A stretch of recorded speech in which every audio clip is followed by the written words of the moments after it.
Okay, and we're live. I wouldn't. Wow.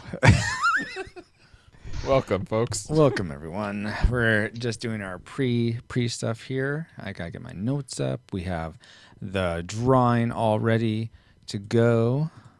I'm gonna get out of Who Discord, drew it? guys. Someone fancy. I don't know. Gonna get the Google document up. Oh my gosh, did I even do an opening or an interchange between us, Paul? I don't remember. I haven't seen one. I feel very underprepared for this, guys. So this should be interesting. Why? Hey, It's not Dale, like we welcome. haven't any Hey, Celeste. Hello. Glad you guys came over. Oh, Geek Devotions, getting old school here on YouTube. Yeah, OBS was being unkind to me again, so that's why we're over here. Is it a Mac thing? Yeah, it's a Mac OBS. It's a Mac Mojave update breaking OBS thing. Oh. So there you go. That happens. Oh yeah. I say happy anniversary, Paul, and you can say happy anniversary back. That's all. Okay. Well, happy anniversary back. Thanks. This is Q. You are our tactics officer, right? I got that correct. Yes. Let's hope so. Did you call it by its name? What? Oh, Dallas or Geek Devotion says about OBS. Did you call it by its name? OBS. old I did bologna not. sandwiches. Man, you how'd you know, Paul? How did you know that's what that is? Not. But we're about to start here, guys. Soon Awesome. for Legend of Zelda: Link to the Past. Whoa. Really? I played A Link to the Future. Darn it! Every time. Gosh. So we got our IO levels checked already. Q, I'm assuming you don't have a hard stop time. No, not really. Okay. Oh, Paul, I don't have the memory mind melts for any of these. Oh, you want those? Well, which do you want? Which do you want, the game first or the cartoon first? Just put them both in. I guess game first. All right. Celeste says, "Don't say its name 3 times. Do you want Beetlejuice? Because that's how we get him." Well, I want a working OBS, so if I say that 3 times, working OBS, will it work? Probably not. That'd be amazing, but no. I'm looking for Discord. That's what I want. I closed Discord thinking we were done, but Okay. alas, Oh, I'm don't not. put in the group chat then here? And Oh, you can put it in the group chat. That's fine. all right. That works too. Game. Okay. Thank you. Oh, geez, these are long. Okay. Sorry. Jeez, why are you making things so hard on me, Paul? Well, they look Gosh. long because they're like, never mind. They're long. That is a good point. No, that's fair. Dale says, I feel remiss. I would feel remiss if I didn't ask, how were y'all's Thanksgivings and happy anniversary? Oh, thank you so much, Dale. Our Thanksgiving was good. We went to my father-in-law's. Ate turkey, though it didn't get cooked long enough, and we found out the reason that was because we were using the wrong kind of broiling pan. So What? No. We're We had using a to- paper one. no, it's a KitchenAid steel one that's apparently for beef, not turkey. So Wow. I'm That was surprised it. that makes a difference. Beef, know. it's what's for Thanksgiving. exactly, guys. Yes. Okay. My Thanksgiving was rather odd. I picked up a turkey and kept throwing it and using my sword on it, and then a whole bunch of turkeys came and started attacking me. It's really weird. That is really weird. Funny how that happens. How about you, Q? You were in San Diego, or sorry, maybe I should want people to know where you were. Oh, it's fine. Yeah, I'm in San Diego. Spending the Thanksgiving holiday here in San Diego. Cool. Very, very Yeah. good. And get the It's definitely been a good Thanksgiving. Oh, good. Now, Q, since you didn't get a chance to watch the cartoon, do you want to just me and Paul? I'm thinking we'll just do a 1 like and a tragic maker, or 1 like classic maker, 1 dislike tragic maker. Paul, that sound okay to you? Okay, let me narrow this down then. Okay.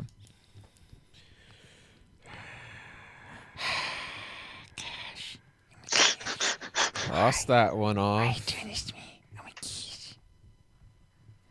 I guess I'll just restart it from the top. So I'll just put that there. And that way I can see it. Let's see. Geek Devotion Thanksgiving was groovy for us. Our grill cooked out turkey nicely. Nice. Dale says, my niece invited me to be with her. Oh, cool. Celeste, did she say Q like from TNG? Did he say Q like from TNG? So my brother Ketos, do you get that a lot, Q? He goes by Ketos, but I've only ever Q. gotten it twice in my life. Usually I get 007 like James Bond. Sure. like James Bond. Wow. I was surprised the first time someone ever mentioned that as a reference. I was totally caught off guard. I was like, okay. oh yeah. Yeah, that Q guy. Yeah, I'm just like him. So do you like send out tips and so that everyone knows you as like Q-tip? No. Wow. Geek Devotion's Tragic Maker. We don't have more Zelda cartoons. Well, we may see. We may see about that, Geek Devotions. If I call you Dallas, please excuse me? Please apologize if I call you Dallas. That makes no sense. All right. Giving away Q's secret location and his name, and also giving Geek Devotion's name away. Man, I got two it all strikes. covered. 2 strikes. I better sign off now before I... 4 strikes, you're out, Francisco. Okay, and then, you saw Creed 2. Very nice. Ooh. Okay, I think we're about to... That was Dale who saw it. I think we're about to start, guys. I think. All right. See, this is the thing with Google Docs.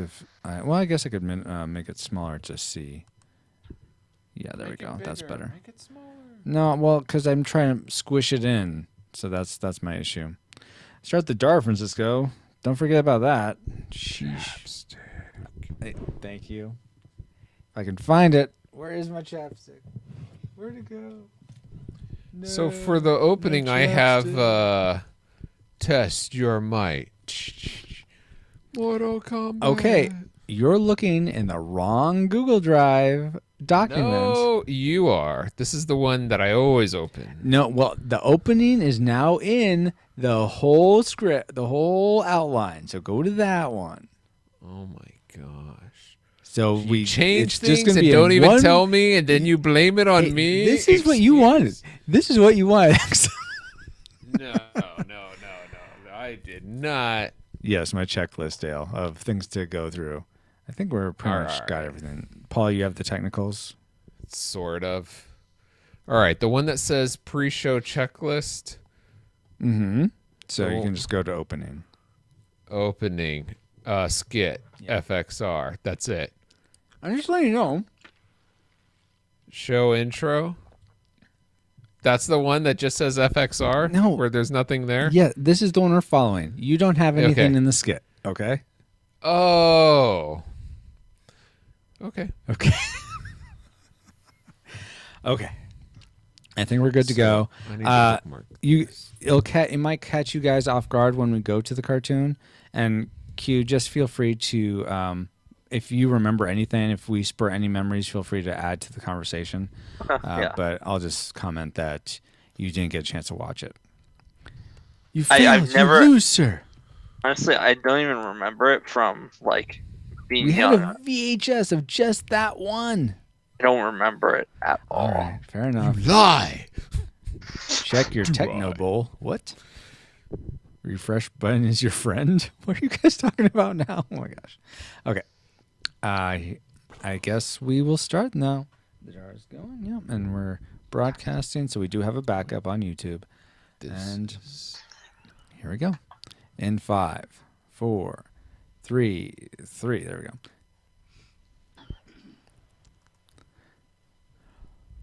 Pazu, it is I, Saucerman. Be wary of the wizard as you enter the dark realm, and seek the voluminous fairy for upgrades. For this episode of the Retro Rewind podcast. Reflux capacitor, fluxing, crew, to stations. Scanning for The Legend of Zelda, A Link to the Past, 1991. Prepare to rewind in 3, 2, 1. say you were Saruman? Why would I be listening to Saruman? He's a bad guy. It's Salsa Man. I could never pronounce his name when we were playing the game. Welcome, Rewinders and new listeners, to the Retro Rewind podcast, where we take a fresh look at movies and video games from 15 or more years ago. You can find this episode at retrorewindpodcast.com/162, where there are links to contact us and vote on the movies we cover. And if you end up loving the show and want to see it thrive, you can become a reflux capacitor, making our time travel possible alongside our patrons Jared Holzhauer, Deborah Powers, Brian Keating, Patrick Hicks, LJ Lowry, Chris Cowan, the Feel and Film Podcast, Chris Owens, Geek Devotions, the Untold Podcast, Mrs. Lomax, Andy Lewis, and 3 other awesome patrons as well. Thank you all so much. It means so much to us for supporting us on Patreon. I am Francisco Ruiz, your captain of the pod, and sailing with me as always is your XO, Paul, the Master Interrupter Powers. Happy 6 years of doing this podcast, Paul. Hey, happy 6th anniversary. Do you know what the 6th anniversary gift is, Francisco? Master Sword. Close. In the U.S., it's iron. But the modern people have changed it to wood because I guess it's easier to give gifts of wood than iron. So either way, if you have a Master Sword of iron or wood, that might work. You know, a cast iron skillet is a great tool, so that's a great gift. Give that. I'd rather have a Master Sword than a cast iron skillet. Sure, but regardless. So are you saying you bought me for this anniversary a wooden Master Sword? Is that what Too you're saying? late. I returned it now. Master Skillet's on its way. Oh, well, that's great. Paul, who is joining us this time for... Let me try that again, because I don't have it in the notes. That's so weird. This time we are joined by rank, if any, guest... Oh, sorry, go ahead. I need to... well, glad you're here, Paul. So who is joining... I appreciate the thought, Paul. Now, why don't you tell us who is rewinding with us for The Legend of Zelda: A Link to the Past? Q. It's right there. Read it. All right. This time out, we are joined by rank, if any, guest name from podcast, YouTube /website. You're reading the wrong one again, Paul. Which one am I reading? You have to read the long one. The long one. I see it right here. This time out, we are joined by Tactics Officer Quitos Q. Ruiz. Welcome back. Whoa. Where are you reading from? Host intro. This is still in the Host opening. intro. Wait, the title of this document is RRP Show Outline Template. Oh, I never shared the right one with you. Oh my.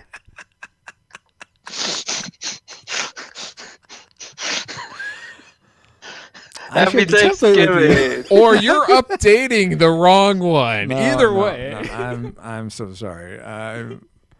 Wow. So sorry. You know, I feel like I might need a break. Just sent it to you, Paul. Sorry How? I shared the document with you on Google Drive, so it should show up in your Google Drive soon. Chat, what are you guys saying? Dale, you got chips? I heard Salsa Man is nearby. Geek Devotions, I like chips. Dale, 6 whippings and 1 to grow on?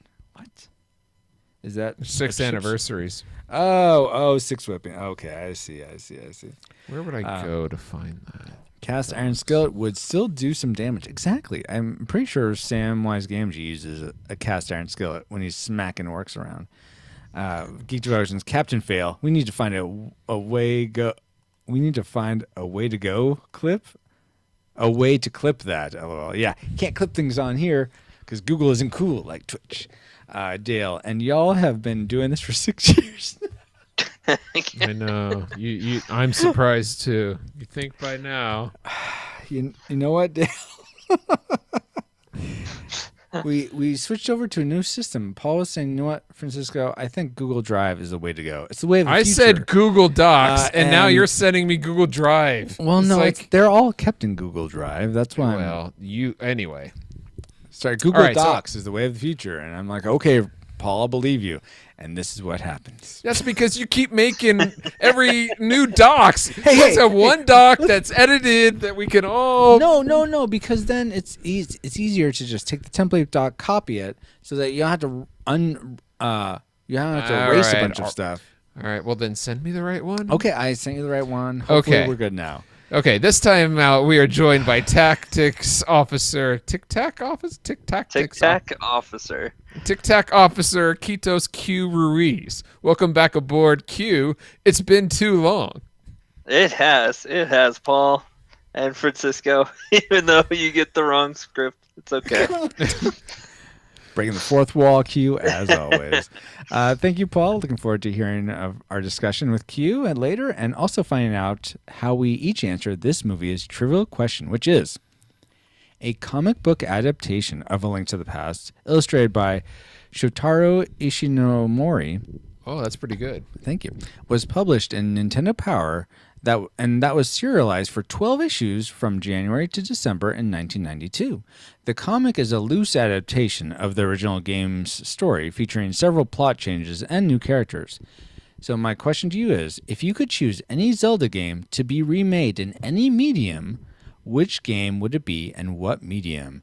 So we'll be each answering that question as the show progresses, but for now, EXO, here's your course for this episode. First, our roundtable discussion will consist of the trailer synopsis, production details for The Legend of Zelda: A Link to the Past. Then we'll discuss the things we liked and disliked about the movie. We'll follow that up with our final rating of classic, nostalgic, or tragic, and then come back to our own time with feedback and announcements. Got that, EXO? Yep, that about does it. Alert! Approaching target. Spoilers incoming. Establishing analysis vector. Introducing the epic challenge that only the Super Nintendo Entertainment System could make possible. Across endless land and water, you search. Deep into a parallel world where light becomes dark, you search.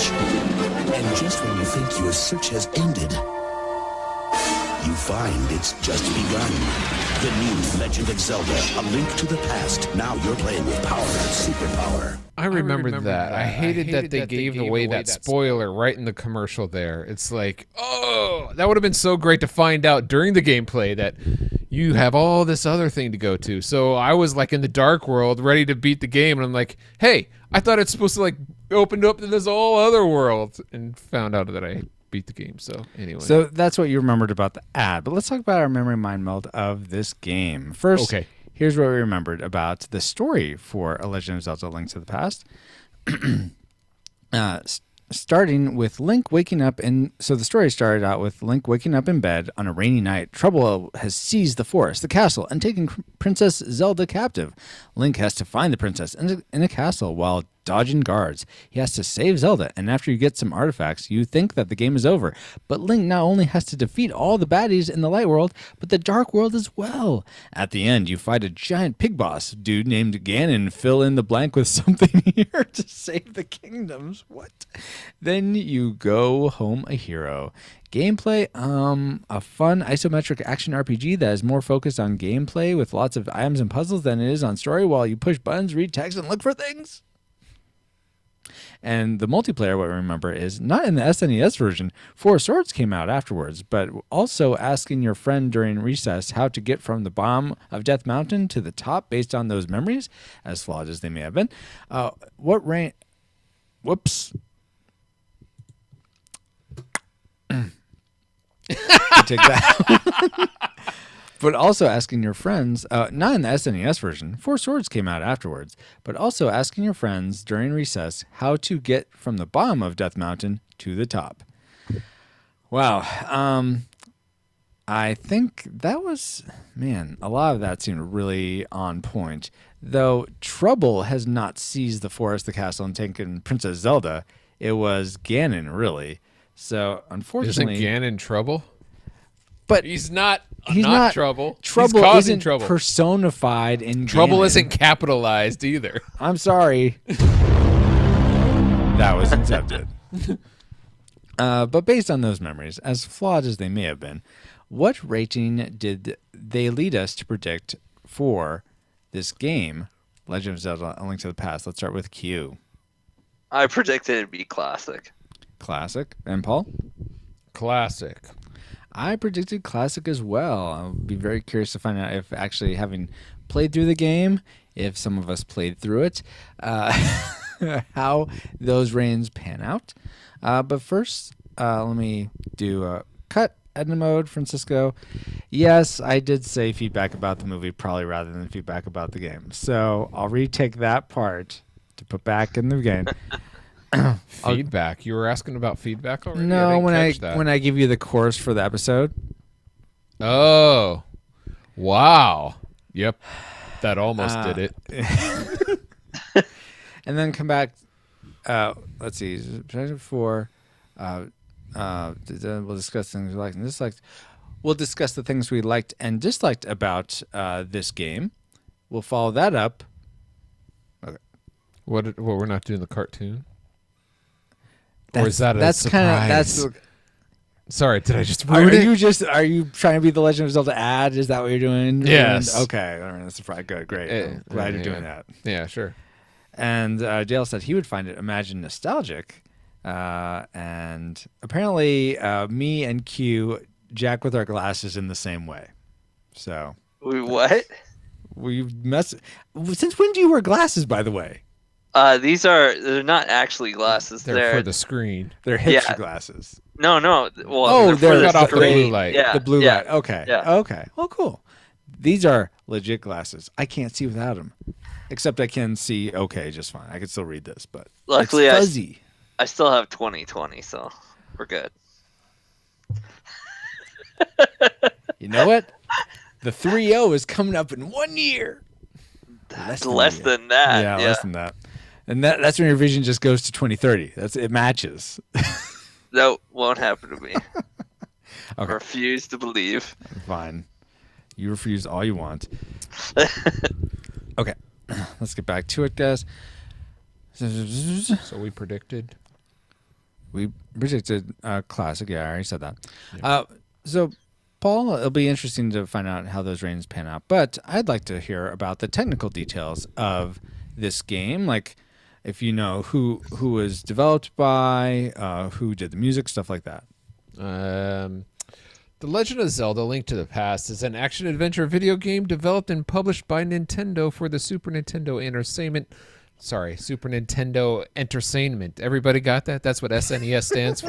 Super Nintendo Entertainment. It keeps you sane. Video game console. It is the third installment of the Legend of Zelda series and was released in 1991 in Japan and in 1992 in North America and Europe. It had some other, ports into the Game Boy Advance and such.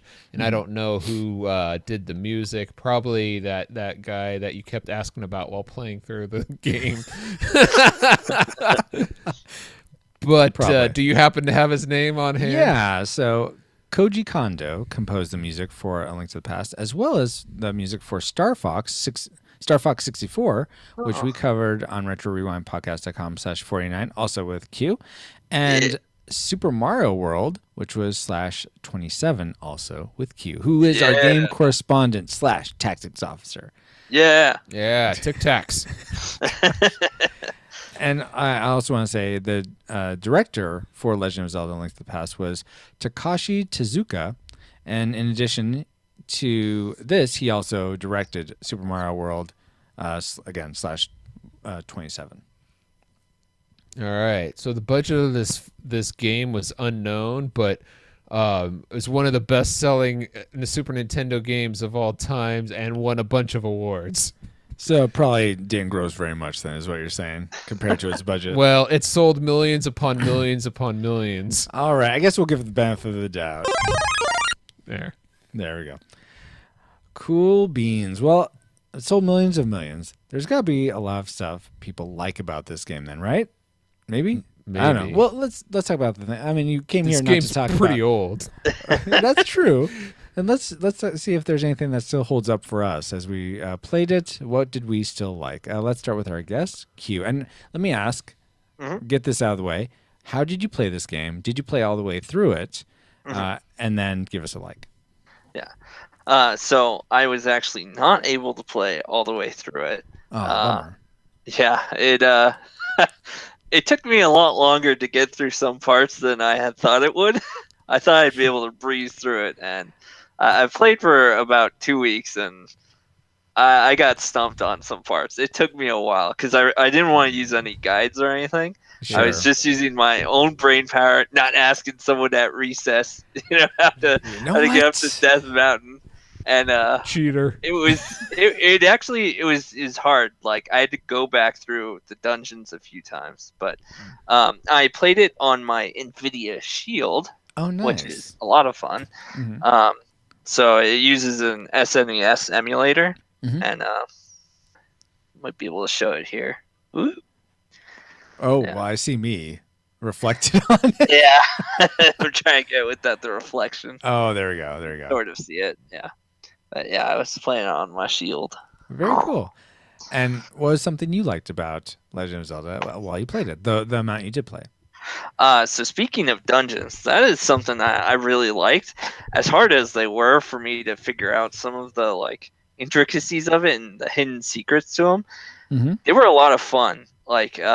Even backpedaling through them, it was challenging, especially some of the enemies. But it was. I don't know. I felt a great sense of accomplishment when I did finish a dungeon. Yeah. It was like I really figured it out, and I don't know, it felt good. I like that. Yeah, totally. Paul, did you have the same feeling? Yeah, that was my first Oh, cool. I like the way they set up the and this is true of a lot of Zelda games where there's a hidden item, and not the map, but something you can use a tool or a shield or something, and then fighting the boss. Each of the bosses were mostly different, and so I appreciate mostly. So I appreciated the variety of the castles, the dungeons. Yeah, and you know what, guys? Yeah. And Paul, how did you play this game? And how far did you get? I played it. I own the game, the physical game, but I don't have my SNES hooked up. So I played it on a Windows emulator. And how far I got is not very far because life gets in the way. Indeed, I totally get it. Yeah. Okay, well, cool. And you know what? I'm right, lock and step with you guys. How the dungeons got gradually harder, and the boss fights were just really satisfying at the end of these dungeons. For the most part, I have a couple I'll mention later, but I thought that was a really great. It felt like you were genuinely, even though there's no experience bar or experience levels you're gaining, you sort of de facto are gaining experience in just how your ability to play this game, and that the game matches that with the difficulty of the dungeons and the difficulty of the boss fights for the most part, which is, I thought, really great. And how I played this game was I played it on my SNES Classic, the mini classic version. And I was able to get through the whole game because I played it for streams. Quick plug for you can find us on Twitch at twitch.tv/RetroRewindPod, where we stream Mondays and Fridays when OBS is cooperating. Let's get back to something else Q like, though. You guys have been touching on this a little bit, but I really like the items that you could get in the game. Dang it! Sorry, no. I'm right there with. That's also my second like. Yeah, right. Yeah, the items, especially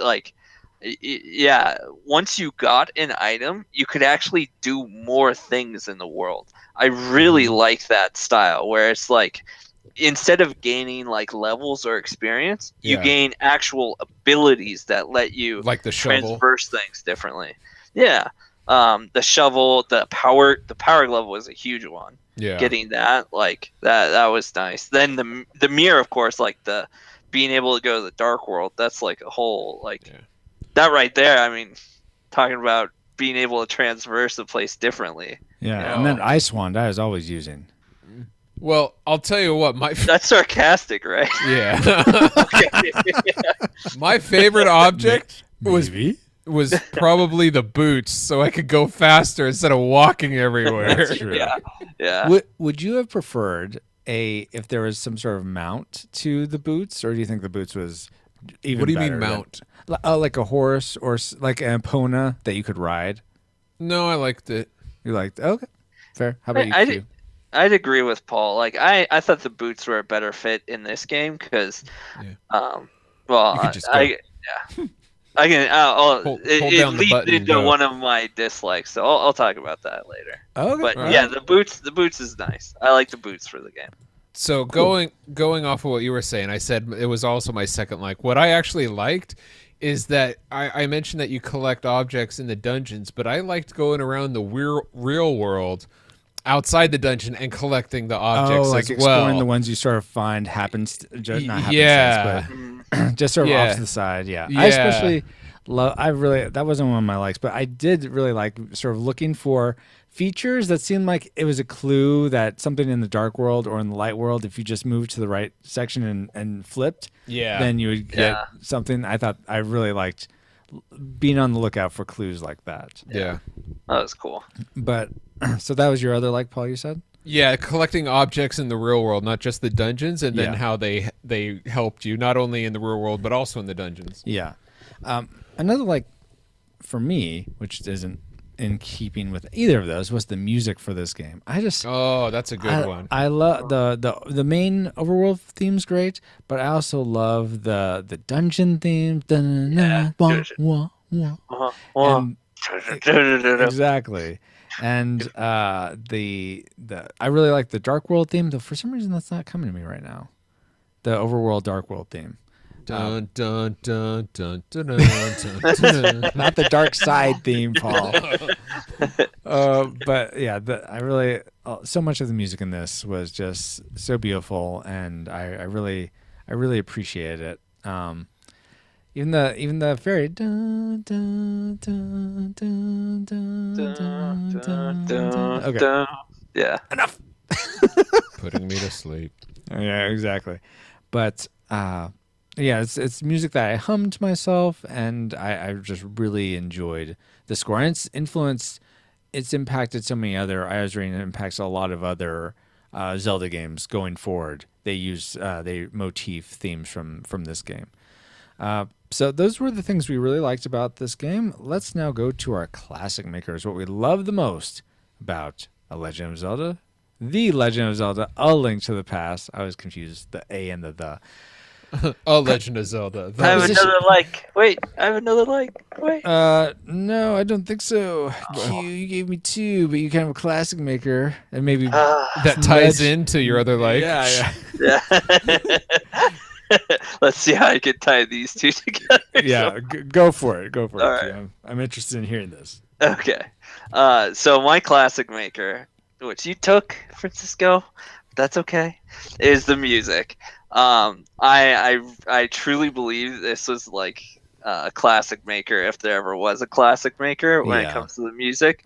As soon as I started the game, the music, I was instantly pulled into the world. Like Yeah, within a that's true. second. Like hearing that specific soundtrack, like I can't do it in my head just at the moment, but I know it like Not the same. not that one. That's the overworld one. The one where you're first going to the castle and it's raining. That soundtrack. Isn't that the dungeon one? Maybe not. No, the dungeon one's like even darker, which I Oh like. wait, I'm sorry. I was doing the cave one. You're right. Yeah. That's the cave one that I was doing. Oh man. Yeah, there's so many good tracks in it, Yes. and yes. yeah, I can see why they use so many motifs in, like you said, in the other games, because I don't even know how they could beat it.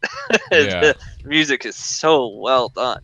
Yeah. I mean, I remember thinking back, I really enjoyed playing through Twilight Princess, but none of the music's standing out in my head Right. compared to this. Yeah. So, Yeah, and to tie it into my like, because this is all part of my classic maker. yeah, all part of it. I listened to this music while I was noticing that items on the map were marked. I thought that was pretty cool. because I didn't expect that from an old game like this. Wait, items on the map were marked? Yeah, like Yeah. like when you find the compass, then it tell you what room the master key is in. Oh, Yeah. it did? Yeah. Yes, yeah. I thought it only told you where the boss was. No, it would Oh tell you my where items are, and then, gosh. in fact, as you talk to certain NPCs in the overworld, they'd mark stuff on the map for you. Oh, I didn't talk to a whole lot of NPCs, so that's interesting. You I thought missed you out. talked to a lot while I was watching trying to you. get to the game as fast as possible. I would have liked to have explored more, but I was like, I gotta go. I gotta get through this. Talking to the fortune teller. Yeah, I actually never talked to the fortune teller. So. I saw you. What? What? Really? No, I talked once. I'm like, I don't want my fortune told, and that was it. And everyone No. back. Probably better that way. They kept telling me things I already knew. Yeah. Like Cranky Kong. Paul, That would have been an what's amazing cameo. But it came out before. what's your classic maker for this game? You kind of hit on this before when you're talking about how the difficulty in the dungeons increased, but mine was a little more, I guess, specific. But I liked how the game increased overall, and so did your weapons and your arm. Like, as the game increased, like, so did your armor, and then like so did like the magic that you got. You were to get things that only used like half of the magic, so that you can Yeah, use more that's right. magic. Yeah. You know, so as the game increased, Did I so ever did get your. that then? I So feel did like I your. went through magic so fast. I'm wondering if I ever got that item that gave you half. Well, that's what I'm saying, is that it gave you the ability Sure. to increase with the game. So I liked that aspect. Sure, I get that. Okay, cool. So that the game was like we were saying before. There's Yeah. no experience bar, but it sort of is like you almost have an experience bar that you're gaining levels, but not without. The Yeah, levels. and and you get more hearts along the way. Yeah, So yeah. yeah, everything increased. Yeah. Nice. Well, for me, my classic maker is actually, I think this is sort of because I've gone so into doing my own pixel art lately, but I felt like the art direction in this game is just so beautiful, and the pixel art is just every detail in this feels like it was handcrafted and really a lot of care put into, especially that this game I was reading is double the size of most NES games in terms of overall, I guess, the size of the game itself. But they still had to limit how many colors they were using to fit it all in. Like they could have used 16 colors in each block, but they only did 8 just to keep space down. And I even at that, I thought that was amazing how they were able to Wow. have so many interesting enemies. Link was you were always able to see where he was. You could tell when you went to a new area, like the Death Mountain or the forest. Everything looked like it was its own, not continent, but its own region. It wasn't like all just the same. I really love the overall art direction of this game. So that's my classic maker for The Legend of Zelda: A Link to the Past. Prepositions are hard.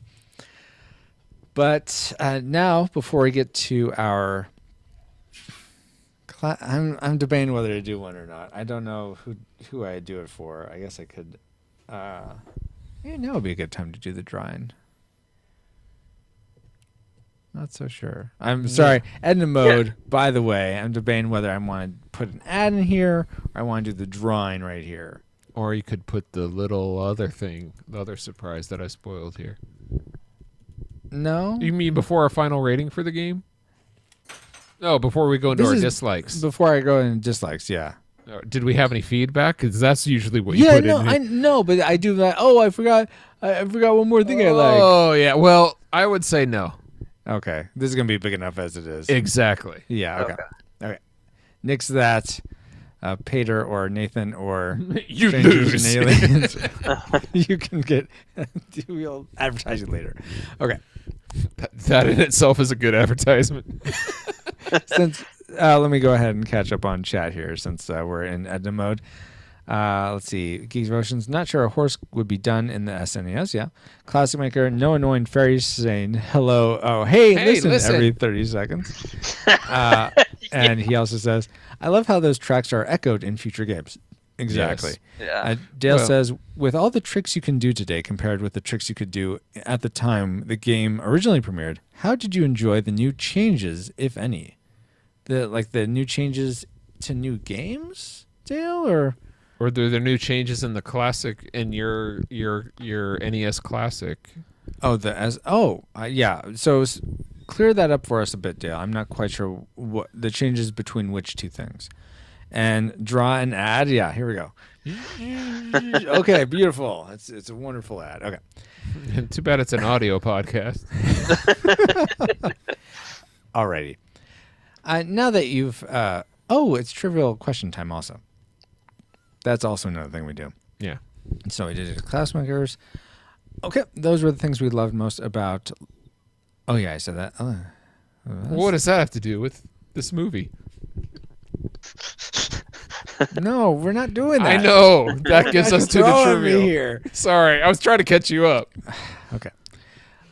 Well, so I would say our likes aren't very trivial. I mean, maybe they are to you, but if you're a regular listener, they're probably very important to you, right? We're important to you, right? Right? Well, Whoa, probably calm so down. important that you want to hear some trivia about us. So let's go to that.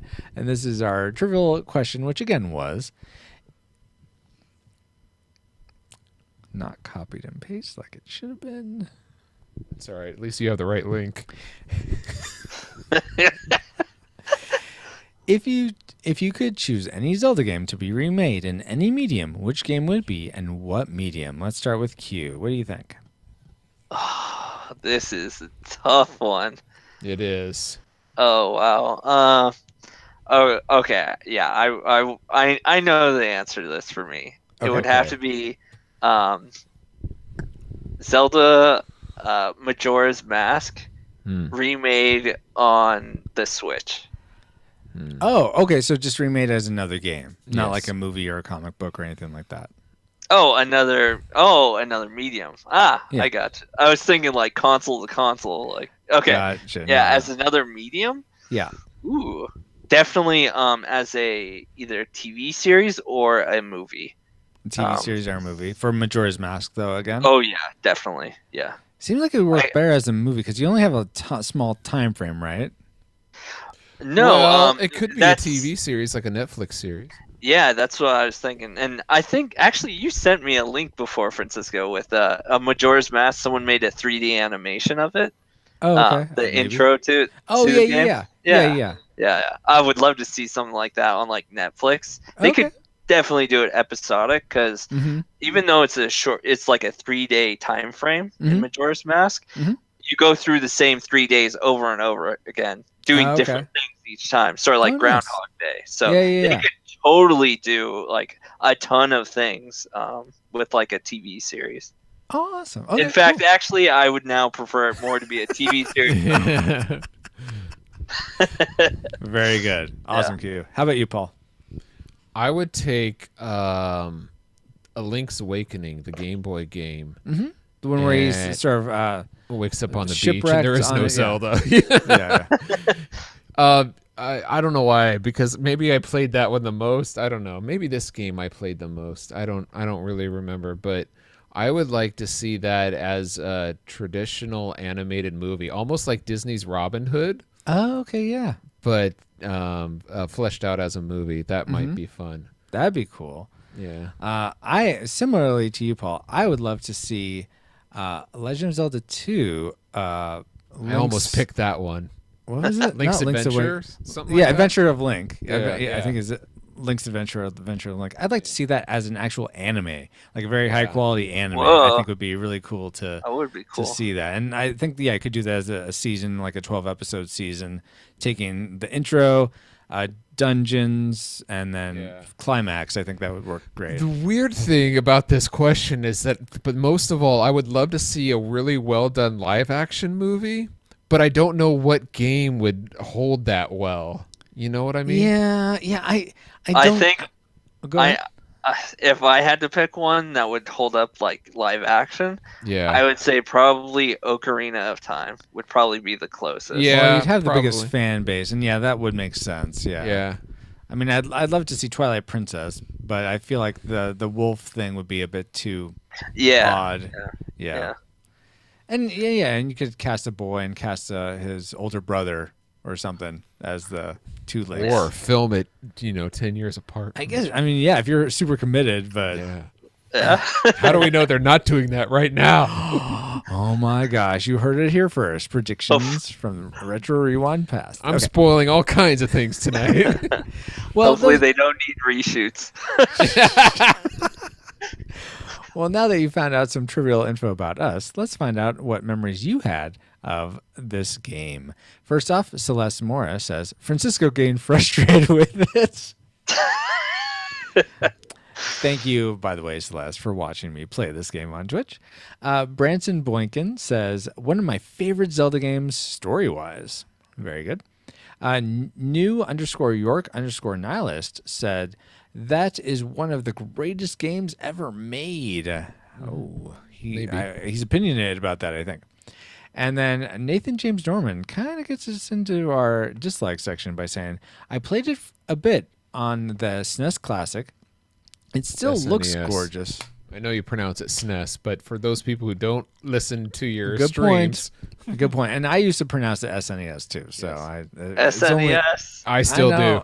Yeah. It's only if SNES worked with SNES with Quest, but SNES Quest just goes so much better. Yeah, definitely. But we all know it's a Super Entertainment, whatever. Super Nintendo whatever. Entertainment. Yes, that's what I was. Entertainment system. Yes, entertainment. Nathan, going back to his comment, it still looks gorgeous. The music, mechanics, and story are great, but it just doesn't grab me like it used to. I only play retro games these days, but I think this one has not aged as well as I thought it would. Well, that brings us into it because it is a 16-bit game that is not often played these days. You mean 16-bit games aren't often played these days? Well, what I mean, they're not issued by Nintendo. They're not. Nintendo's not issuing Zelda 16-bit games besides the SNES Quest. Well, no, but they did recently come out on the Switch with Project Octopath, which is it's more closer. I'd say it's more akin to, because it's a Square Enix game. It's more akin to Final Fantasy 3/6, the one that came out on the All right, SNES. details. Let's get into the details of what we disliked. Okay, I'm just trying to prove you wrong there. Oh, that's fine. I'm wrong all the time. Shouldn't be too hard. Well, let's start with Q. What's one thing you didn't like about this game, if there was anything? So one thing I didn't like about this game was actually the controls. I felt were pretty weak. I do remember this from the SNES days, getting frustrated with it, even on a SNES controller. And playing on my emulator, it still wasn't very good, and not because of like a delay from the emulator or anything like that, but just the way it just didn't feel as responsive. And I know exactly why it doesn't feel as responsive. It's because I don't know if you guys ever played it, but on the 3DS, they came out with a Link Between Worlds.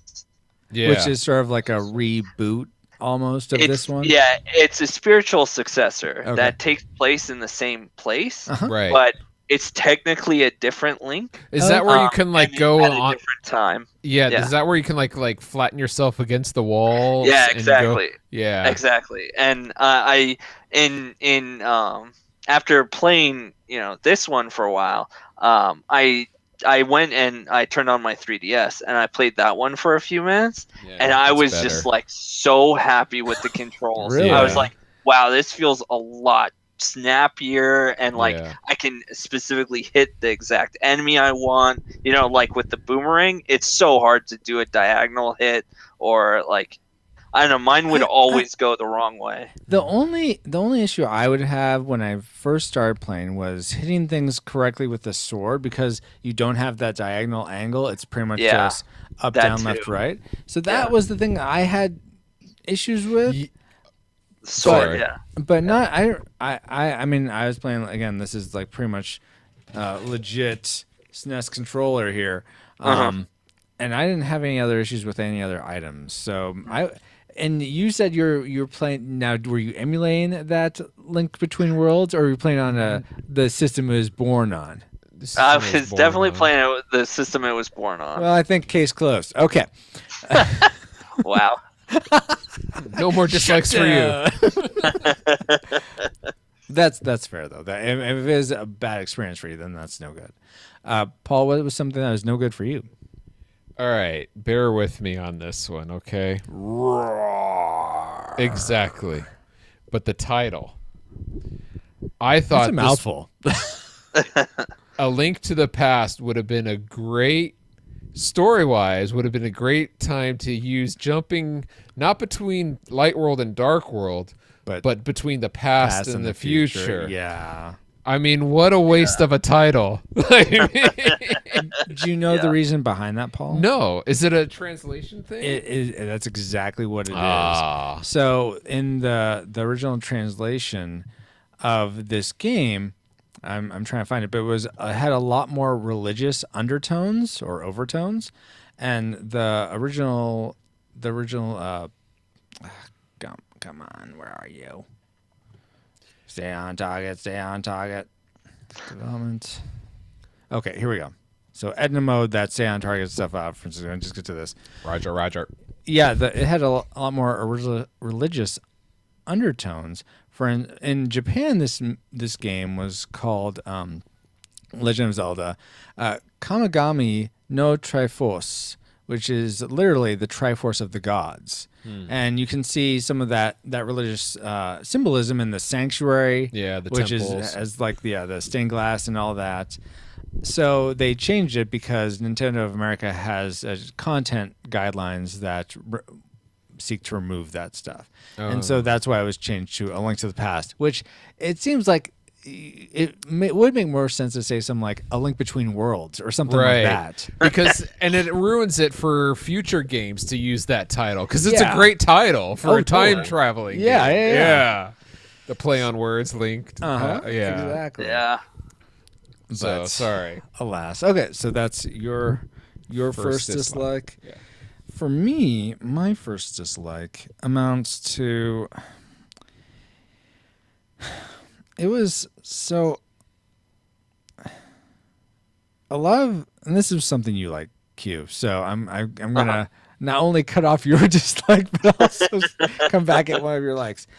I felt like a lot of the items were like one-use items, and that's the only reason you had them. Like the ice and fire wand. I mean, the fire wand had a little bit more legitimacy, but then you didn't really need the lantern. But the ice wand, those two canes, you used the platform one occasionally. I don't remember ever using the blue wand. The fairy dust, the magic dust, I was like, and the cape was okay sometimes. The medallions, that quick medallions only for getting into the last temple. So I felt like a lot of those items could have been used a lot more, and maybe since I didn't 100% the game, I just didn't find the opportunities to use those other items. But I felt there was a lot. Some I used a lot, like hook shot, bow and arrow. I used a lot. Bombs, of course. Duck. Boomerang. I didn't use boomerang as much as I thought I would. What? It is so effective at so well. So is the hook shot. I didn't have the upgrade boomerang though. I wasn't even sure where to get the upgrade boomerang. Okay. So that I think really you throw it limited into me. one of the fairy ponds. If I remember right. Anyway. Okay. But you know what? That's if the game had, if once you defeat Ganon at the end, if it had opened up to a whole nother, if you could actually go into the past, and then you could have used those items in there. Sure, yeah.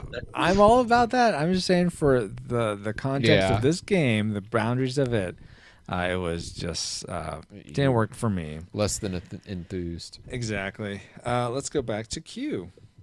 What's another thing you despised about? It's funny. Most of my dislikes, or these two dislikes that I have, actually come from the fact that I've played other Zelda games. Uh-huh. And in this case, I actually I remember when I played this as a kid. One of my memories was that this was a giant, huge open world. Yeah. Like, and I was like, so, like, when I started playing, I was so ready to like remember how big this world was. Mhm. And I was actually taken back, and I realized this world's like really small. Like, Well, even compared with to today's games, yeah. yeah, no, like no, exactly. Like take for example Ocarina of Time. Mhm. There's like a lot of times where you're just riding around on an opponent getting to a place because Mhm. the world is so big. Sure. Sun With- setting, it takes way too long. And with this game, it felt like I could cross the entire map in less than a minute. Like If you have a duck, it's even faster. Are you talking about the bird? Yeah, it looks. I call it a duck, and even though it probably isn't because the Oh. bill is so big. Oh, I never Yeah. never looked like a duck to me. So I didn't realize you were making a joke before. I thought you were just saying duck for.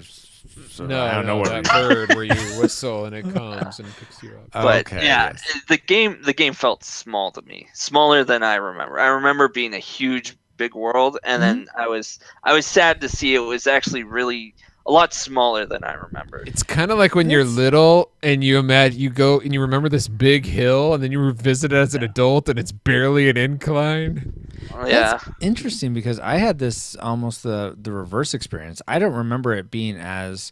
It wasn't necessarily that the map, the overworld was huge, but there are so many like nooks and crannies that I kept like wanting to. Oh, what's there? What if I explored around here a bit more? I wonder what I'd find. Oh, this is a graveyard up here. How many of these tombstones actually have something? Like, there's so many different places where I felt like I want to search, but I don't have time to search. Exactly. So it's almost like it was. But it you're wasn't also necessarily playing huge, and the overworld wasn't huge, but it was deep. Like there were lots of levels, yeah, like an onion. yeah. But what were you gonna say, Paul? You're coming at it from two different angles. You wanting to get through it so you can beat it. Just be shorter, game. Come on. Yeah. Different, same That's a good end point. goal, but different end goals. Never mind. Yeah, that could make a difference. Yeah. Yeah. Yeah. Okay. What's something else you didn't like, Paul? And this is kind of personal. I don't know. Maybe this is my attitude, but I found it really frustrating getting lost in the real world, like in the caves. Like, which way am I supposed to go? Or getting lost in the forest. I understand it's fine getting lost in the dungeon. That's what it's there for, to try to figure out. But Yeah. also getting lost in the real worlds as well is just like, look, I don't even like get to fight a boss for all this, getting lost. Like, it didn't seem like worth it. Like, come on, let me just get to the next point. Yeah. So I know that's like, hey, that's life. It's part of the game. But I found it frustrating. That's fair. I completely get that. Something I found frustrating, that's my other dislike before I get to our tragic makers, is a few of those boss fights. Man, they were tough. If you were watching my streams, you could probably think of the one with the 3 worms in the desert dungeon. Right off the bat, it's like the second dungeon you go to get the second pendant. Oh my goodness, did I struggle with that? Save state.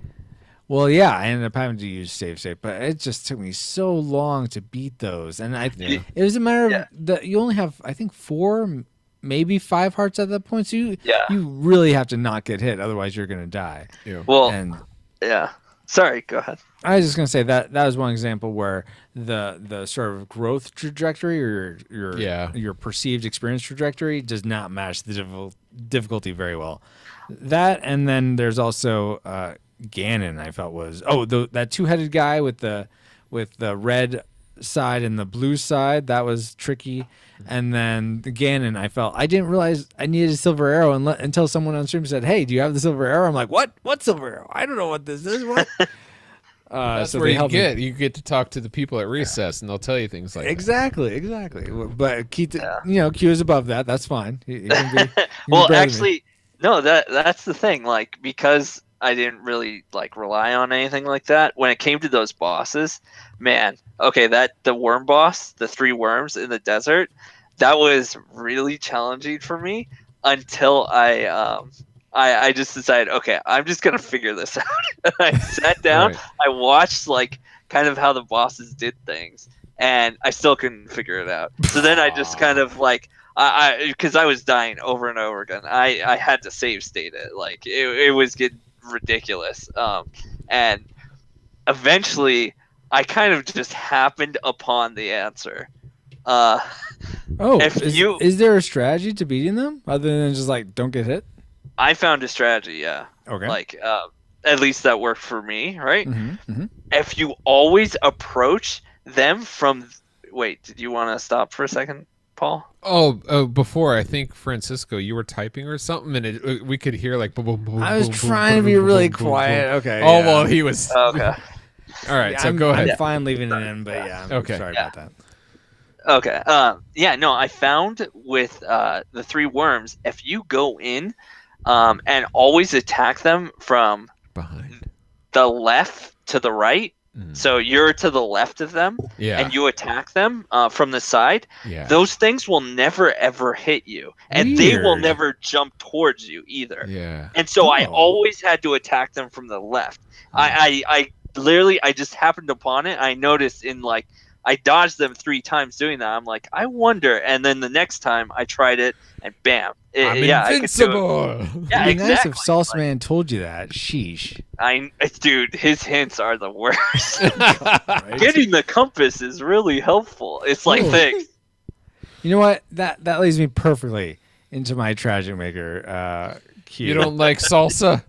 No, it's the dialogues blocks in this game. There's so many. They're so repetitive, and I mean, this may be another function of me streaming this, but I try to read a lot of the dialogue, and if I read, "You got the compass. This will tell you where the big baddie is in this dungeon," and it wraps so you always miss the dungeon until you hit the button again. I'm like, oh my gosh, for one word, can't you like get rid of that? Uh-huh. So Another just translation. having to read the same things over and over again and having that, it'd be nice if you could either, if you've done it a few times, if that would just turn off, or do you want to be if Salsa Man says, hey, do you want to be reminded about what the bombs do and what the map does and what the compass does? I'm like, yes, I don't want to be reminded of that anymore. Please turn that off. But that was that's kind of paltry, but that was my Tragic Maker. I Just was about to say that you might only certain audience would be reading it out loud every time. you know what? I'm that audience. Yeah, so that makes sense. Do you know Nintendo that 20 plus years ago these games would be streamed live? How could you not know that? Think ahead. Anyway, what was your Tragic Maker, Q? My Tragic Maker, and it pains me to have this as a Tragic Maker, but it is just the most annoying thing I found in the whole game. The game is like amazing, but geez, this one part, the heart, when you get to one heart, it just beeps and beeps. It and is really beeps. bad. Yeah. I cannot stand it. Like, and Beep, beep. this is in like multiple, Zelda games, even Yeah. going forward. Like, I don't think it's until very recently, actually in the Breath of the Wild, I think it's still there. Oh wow. Yeah, See, like I think it'd be nicer if it was like it starts off really strong and then gets sort of subtle and it's just there sort of in the Right. background, so Yeah. it's there, but it's not so shrill. I know it is. Yes. I there's so many times I was just so stressed out from the beep. I died to Yes, something like I really exactly. shouldn't have. Yeah, Exactly. It's It it mind was games. it was stressful. Yeah. And maybe they did it for that very reason, but yeah, it doesn't make it any better. Yeah, no, I Well, there's- it's kind of there's- like in the Super Mario Brothers game, the original one. When you only have like a minute left, the music speeds up and it makes you kind of like panic attack kind of, and it makes you die because you're stressed out. I think maybe they were going for the same thing. At least it's musical. This is it's like an alarm clock going off. It's the worst. Wake up from your past self. It's like, yeah, I just that's my tragic maker. I can't stand that hard sound through all of their iterations of the game. It is the worst, and it's pretty bad here in A Link to the Past for sure. Yeah. All right, Paul, how'd you top that one? I can't. I'm just in shock because I think as Kitos is talking about it, that sounds worse than mine. I actually turned the volume down. Played it without the sound because of that reason, which is unfortunate because the music and the sound effects are so great. Yeah. Well, my original tragic maker before Kitos just is absolutely correct in his. Was just how easy it is to get hit by the bad guys when you only have like 3 to 6 hearts, like they're attacking from all angles, but you can only attack from certain angles. You know what I mean? That's why you do the spin attack. Yeah, not when you're beeping with stressed out. Yeah, like forgetting moves because you're just worried about this beep. Yeah, but it to me it's kind of like how you were saying that you can't hit with the sword diagonally, it's only left, right, but the enemies can hit you diagonally, you know, that kind of thing. Yes. So and that's really frustrating when you only have when you start out towards the beginning with a small number of hearts. So I wish that maybe that you started out with 5 hearts or a little more, you know what I mean? Maybe 6 hearts. 3, yeah. But it's so Kitos wins in my opinion as far as like Kitos wins. Good job. All his other dislikes are thrown out, but that one wins them all. Yeah. All or nothing. Okay, well, now that we've entered all our trajectories into the firing computer, Alice, do you have a firing solution for us? Firing solution complete. Rating salvo at the ready. On your mark. Do we rate The Legend of Zelda: A Link to the Past a classic? We'd recommend anyone go out and play this game. Like if you have a SNES Mini and you're like, I don't know about, yes, play this game. Or even, I mean, probably shouldn't emulate it, but if it's worth playing. However you get it, it's worth playing if it's a classic. By any means necessary. By any means necessary. And nostalgic, it's definitely worth a replay if you enjoyed it as a kid, but probably not for the first time play. Or a tragic, it's not worth anyone's time today. If you have fond memories, leave those intact. Don't sully them with a replay. Let's start with our guest. Q, how do you rate The Legend of Zelda: A Link to the Past? This was a hard one. Like, to decide whether I was gonna. I'm stuck between classic and nostalgic. Probably for the same reason I am. But go ahead. It's a very hard one because, well, I've played pretty much every Zelda after it except for I think Skyward Sword. Okay. And it's. So I have a lot to compare it to. Not have only you played my memories, Phantom or the Train Spirit Tracks? I haven't played Spirit Tracks. That one I didn't get to do, but I did do Phantom Hourglass. Okay. So I have a lot of like 2D Zeldas to compare to, and 3D Zeldas to compare to as well. And so it's hard to be because there's so many things they do right. What makes it hard for me is like, okay, can I really consider this a classic? Because these other ones improve on so many mechanics. Sure. And as I played it, right, I was definitely going between that line of classic and nostalgic, and I realized like this game is so good in so many ways, as bad as like the things I don't like about it, right? The only reason they're not good is just because there's other games that have differences in them.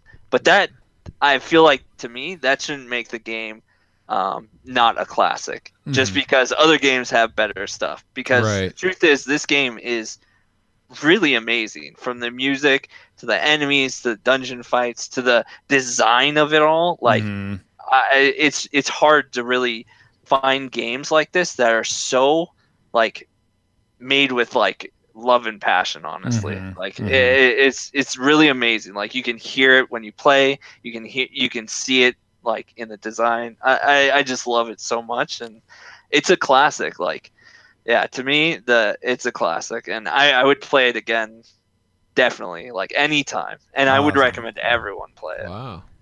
Take 13 weeks to play it. It's great that way.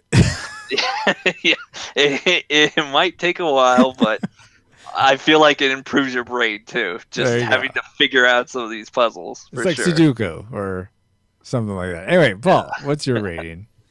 I was debating, but for kind of similar but kind of different, and it's the gameplay, like you said, the controls. I'm wondering. I haven't played the SNES Classic or whatever it's called. I wonder if the controls are a little less clunky.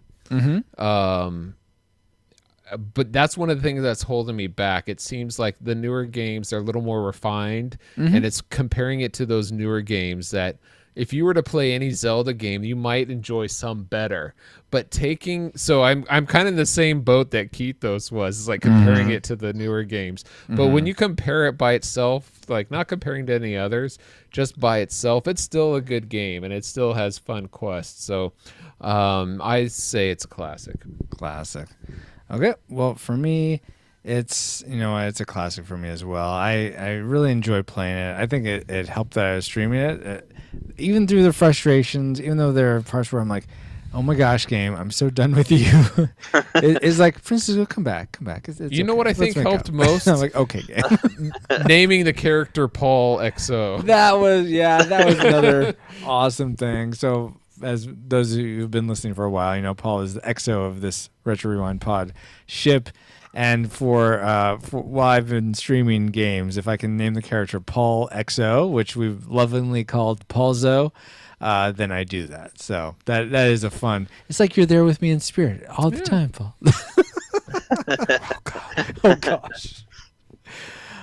So according to the Retro Rewind podcast, we rate The Legend of Zelda: Link to the Past a unanimous classic game. We definitely recommend you play this one, and you will likely have a lot of fun. I guess if you hate adventure / RPG / fantasy games, then you may not like it. But other than that, I think you'll enjoy this game. Okay, now let's get back to our own time. Good old 20XX. Alert, alert. Oh no. You ruined my. No, I didn't. Oh, okay. Okay, go ahead. I was silent. No one knew. End mode, by the way. What's up, Paul? Oh, okay. Oh man. Do you have to take care of any business, Q? No, I'm good. Oh, goodness. Oh, Well, I'm man. going to do up a SNES Mini and play some Legend of Zelda right now. I know, right? It's great playing on the shield. That's awesome. Oh, so are you playing through I forget, did I tell you this, or maybe I just told Christy? I think I just told Christy. So the 2 days you picked to play Warcraft 3 are the days I can't watch because I had something else going on that I had to do. I'm like, Oh, sorry to hear that. I actually, it's funny. I wasn't even playing Warcraft 3. I was map editing. oh really? Well, that would have been really interesting to watch. Oh yeah. I have it recorded, and it's definitely on my Twitch VODs. Okay. My plan is to, as I continue map editing and stuff, I'm going to throw together all of these recordings I've done of it and make like a nice like a speed was it a a speed paint. Basically something similar to that, and then put it up on YouTube with I don't know whatever music I like. And, cool. And just and have see it because I started recording it from scratch. So oh wow. Yeah. So you mean like drawing like actually drawing out? You mean scratch or? No. The map. Oh, you mean there's nothing on it? Like it's just blank? Yeah. Oh, well, yeah. It's I divided it up into squares, and that's where I started. Okay. So, and then I started building a castle, and then the next cool. like a moat, and then the next area, next area, next area. Is it a melee map? Is it like an RPG map or? It's actually more so like a MOBA, like Okay. Yeah. like Heroes of the Storm, stuff like that. I do know what a it's- MOBA is, Q, but I don't. thanks. Maybe our audience doesn't. Well, this is gonna be edited out. I'm not gonna keep this in. Yeah, but there's people on Twitch That's- and YouTube. No, there's no one on Twitch. People Oh, on Twitch yeah. aren't watching this right now, unfortunately. okay. Thanks a lot, OBS But yeah, / Mac Ooh. Mojave. Bologna sandwiches. it's my my But yeah, vampires Dale's and watching hunters map. Yeah. Oh, you're going back to that. Yeah, I with the Nice. Warcraft 3 Reforged being announced, I'm Uh-huh. like, I'm gonna finish this. I'm Awesome. gonna finish it, Cool, yeah, and- cool.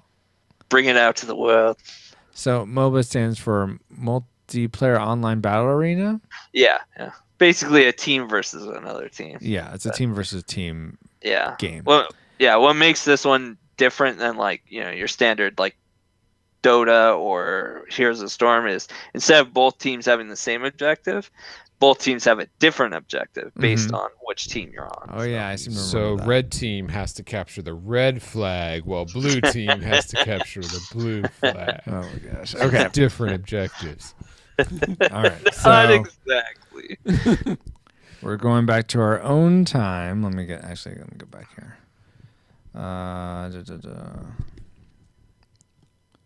Okay. Do I want to do that? Hold on. Let me figure something out real quick. Oh, I thought it was perfect before. No, I Just should have keep been it doing how this it while you were was. gone, Paul, but I'm sorry I But didn't. no. No. You.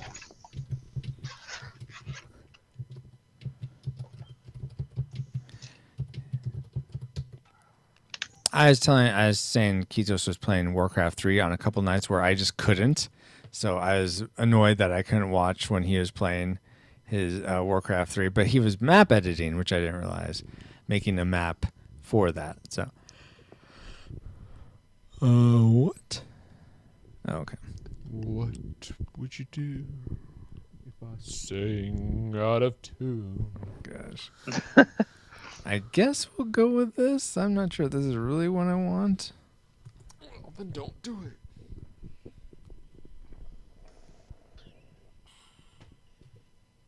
Are you guys that's hearing what I'm historical hearing right access. now? No. Okay. Oh, now. Dun, dun, dun. Okay. Well, okay. Faint. It's very That's light. not really an intro, but okay. Oh yeah, because you're hearing it through my headphones. What are you playing now, Q? The game. This is a Link Between Worlds. Oh, okay. I have my 3DS out. Gotcha. What is going So on? maybe I was hearing Keithos. This is not. Yeah, maybe. Oh yeah, that could be. Okay. I'm ready now, guys. Are you guys both ready? I'm ready. Let me put this away. Okay. Ready. Okay. Now it's time to go back to our own time. Good old 20XX. Alert. What? Secondary target acquired. Oh, no. Oh my. What is this? Reflux capacitor. Fluxing. Crew. To stations. Scanning for The Legend of Zelda. Symphony Unicorn. 1989. Prepare to rewind in 3, 2, 1. Alice glitching? Whoa, I wasn't expecting to get to another one here. Apparently we had a secondary target. That's the first time that's ever happened. Okay, but 1989. Oh, Sing for the Unicorn. Oh yeah, I remember watching this cartoon. Do you remember watching this, Paul? Not at all. I saw the ringer, but I didn't see Sing for the Unicorn. Well, back I'm in sure the day. Kitos remembered watching it, right, Kitos? No way. 1989? I was just becoming alive. Oh yeah, that's true. Well, we had the VHS. I'm sure you watched it, and we while we're here, good old 1989. Well, let's review this one, guys.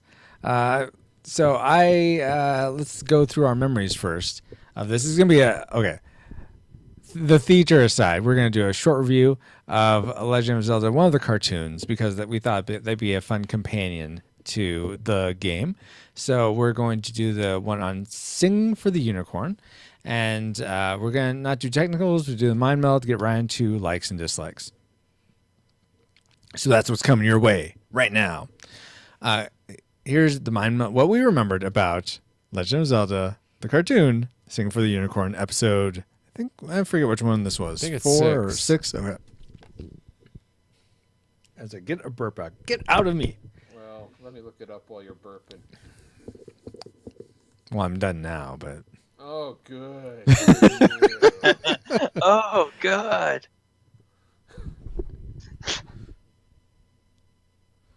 It is number 5. Number Darn 5. it. Right. Yeah, right for 20. Yeah. Off by 1.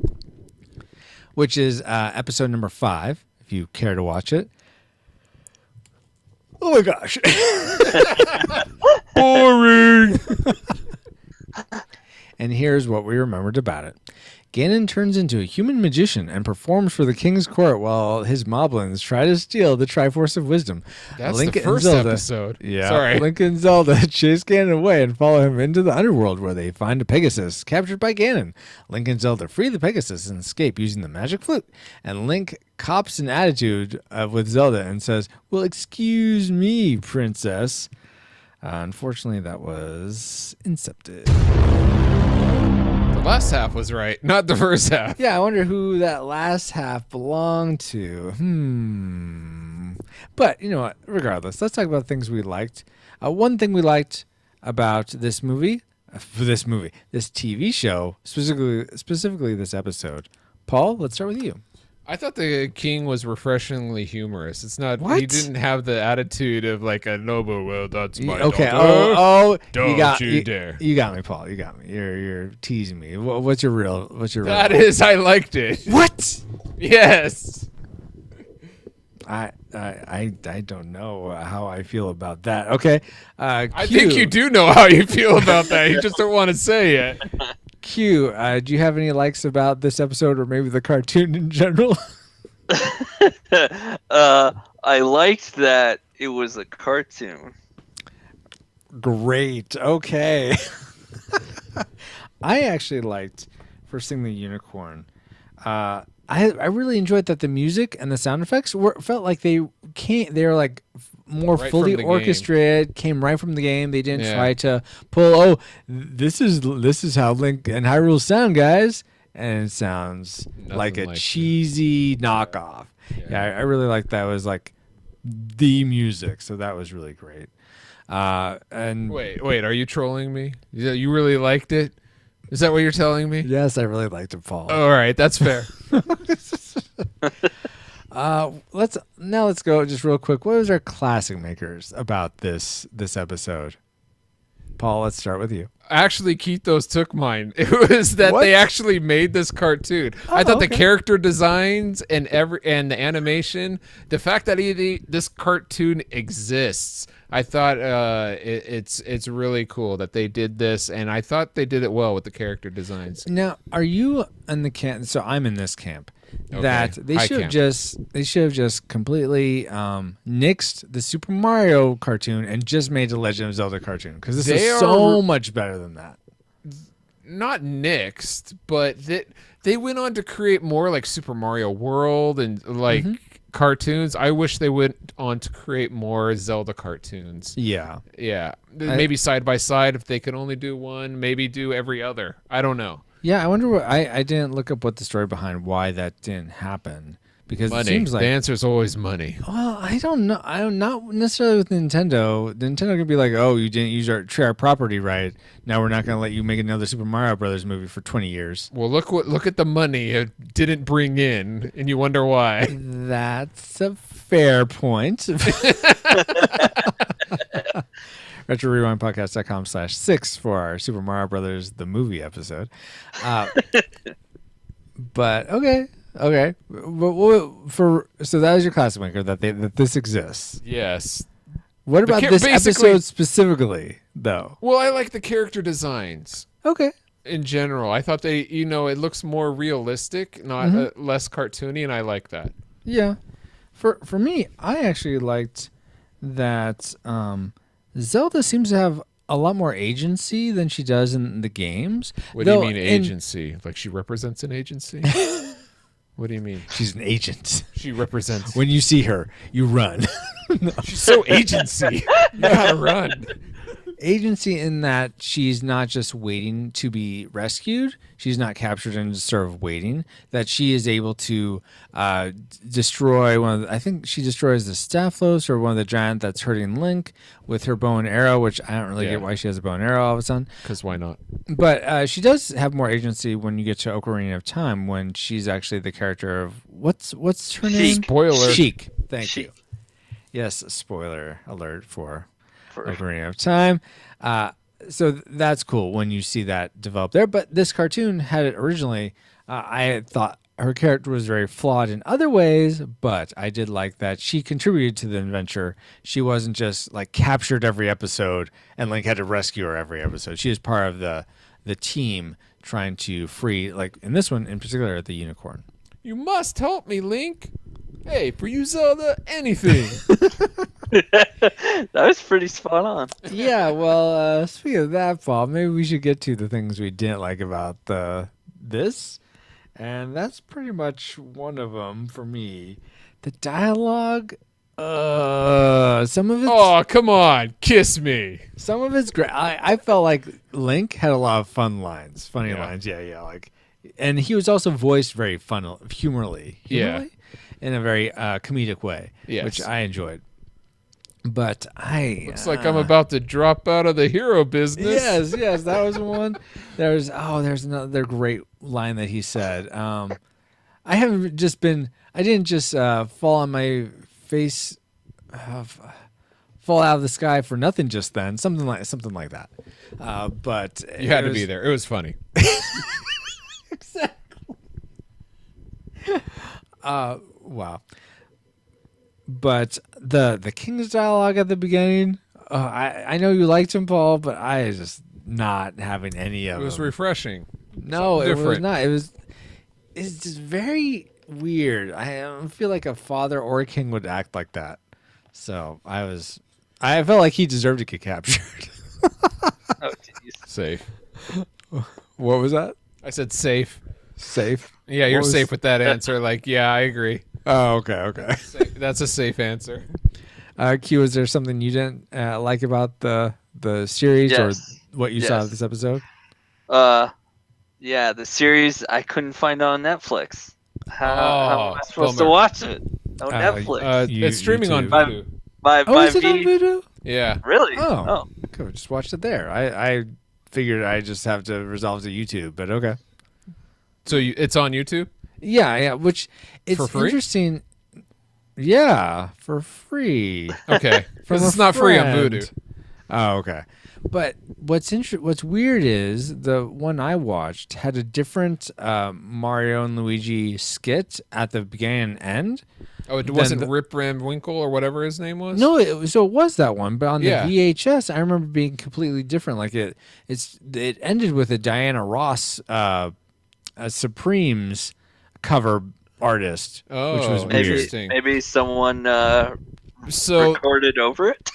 Well, I suppose this DVD set I have. I watched the one that has the live action Mario Brothers with it, and the Rip Van Winkle one was the one that was with it. Okay. Weird. So maybe the VHS, I remember having a very distinct one, and I don't remember us collecting any of the Mario cartoons because I don't remember ever watching those. I know we had. But you did remember part of episode 1. Maybe Diana Ross was part of episode 1, not episode 5. Maybe. I don't know. Regardless, I didn't like the dialogue. What's something you didn't like, Paul? So, of the three main characters of Link and Zelda and the Asian ninja lady, Sing, yeah, yes, who I thought was Sheik at first. I thought, oh wow, this is I did too. Sheik. Oh, I didn't realize that this is the origin. Oh no. So apparently they all have weapons that defeat almost everybody in one shot, and they never use them all at the same time. So it's like, oh, I'm going to stand here and do nothing while character A does their thing. And then I'll do nothing while character B does their thing. They didn't all defend and attack at the same time, which would have been way more efficient and could have gotten themselves out of trouble. You know what? That's pretty much, well, it wasn't It wasn't one of my. I'll just comment on that. It's just cartoon logic. I mean, the same thing with when you have Link. Zelda says to Link, "Oh, you can't understand her. She's from another country. Sing is from another country or something." And then it cuts to Ganon berating the king that he's going to fall through the pit, and then it cuts back, and all of a sudden Zelda somehow was able to translate or understand everything Sing said and tells Link what happened. Yes, but all the logic flaws, to me, that was the most frustrating. Where that could have prevented everything if they actually just used what they had in their pockets. Yeah, fair. Well, Paul, what was your tragic maker for Singing for the Unicorn? The voice is way too high for the ninja lady Sheik. She talks like this. At least she did? I don't remember her talking. That's weird. Yes, it was ridiculously high. It was like unnatural, alien, way, way high. I wonder if they took the Zelda voice actress and just processed it higher. Well, they processed it way too high. It's really not good. Mm-hmm. Okay, I didn't honestly notice that, but that is the thing you hated the most about that. This, was the worst thing about this whole episode, in my opinion, by far. Well, okay, maybe this isn't. Let me guess, the king. No, the king wasn't my tragic maker, and maybe it wasn't. It's not specific to this episode, but this is the only one I ever remember. I have seen that one you thought it was the opening. Yeah, the ringer, the ringer one. I have seen that one, but not as a kid.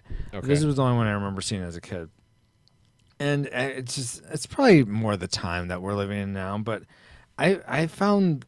Well, I don't know if it really is a time, but it's just the romantic relationship between Link and Zelda is so strange. I think it like he's very much I get that he wants to kiss her all the time. That makes sense, but that she's like, "Oh yeah, you rescue me, let's kiss." No, why do you want to kiss? I mean, just either say no, I'm not interested, and leave it at that. That be your answer every time, or yeah, I am interested, and be like, okay, let's be romantic. I just stop it with the games.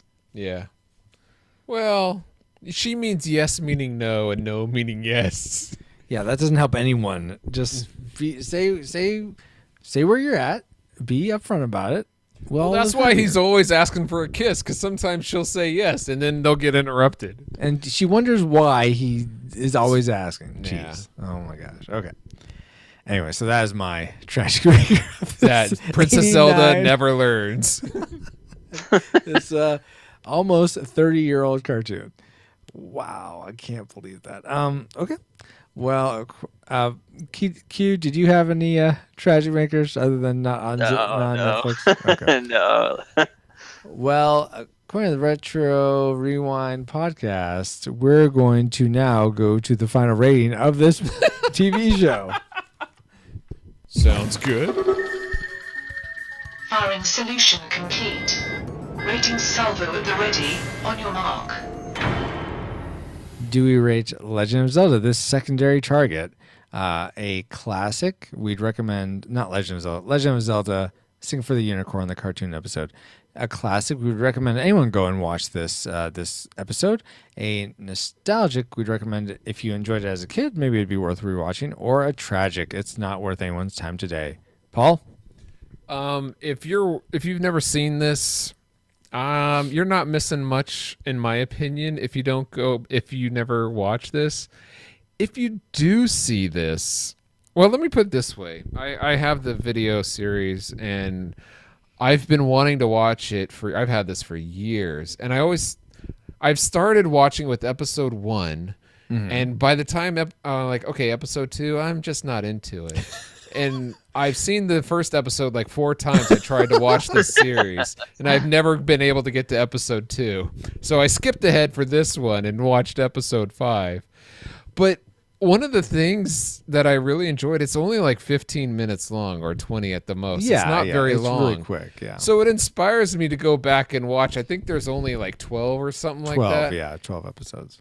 And I enjoyed, their relationship between Link and Zelda is a bit frustrating, but I like the characters overall. So I'm gonna actually try to go back and watch all 12 again. Okay. So if you liked it before, I'm gonna say Yeah, give it a shot. You Okay. you may like it. So I'm going to predict nostalgic.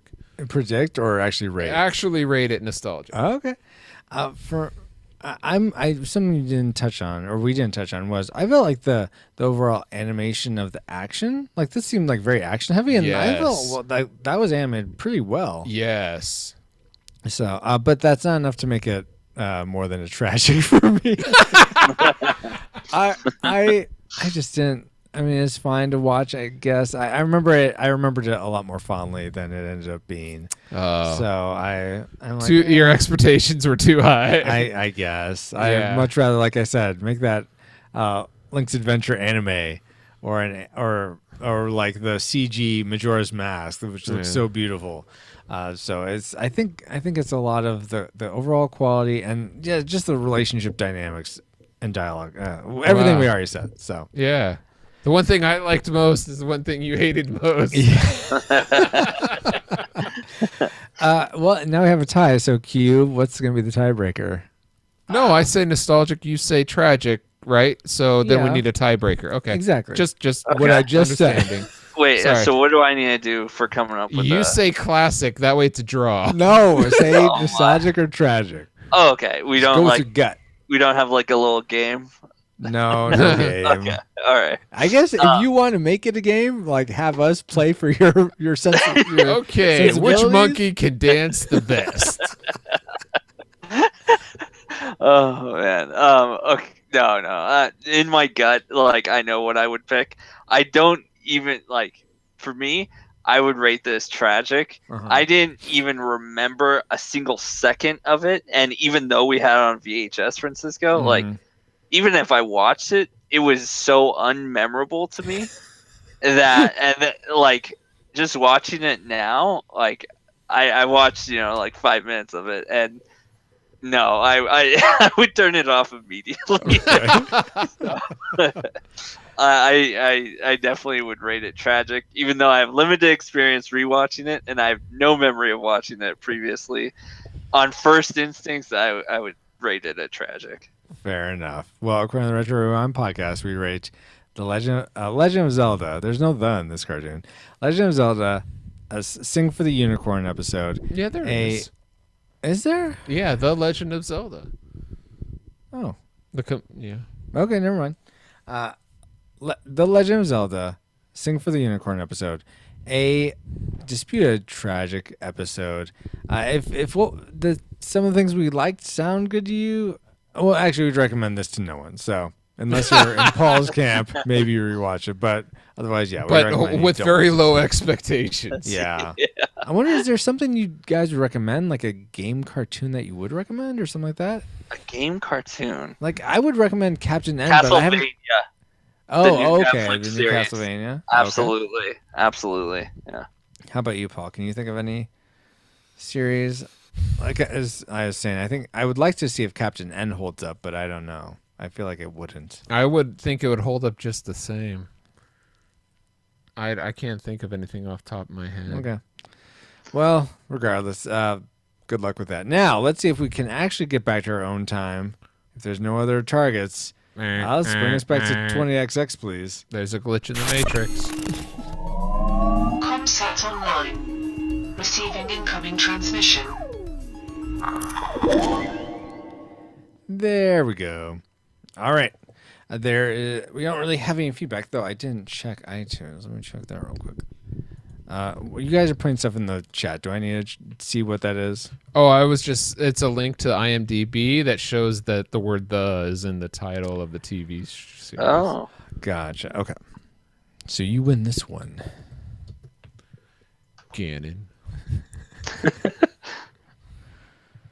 Come on. 2020? No. Okay. Zaruda no desentu kamigami no tore fosu. Oh, let me record this just so I have it. I think I will plug in this. It says commercial, but it's the opening theme, so I'm just going to get it while we're here. This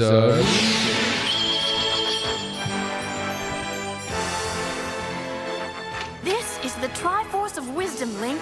The evil wizard Ganon has the Triforce of Power.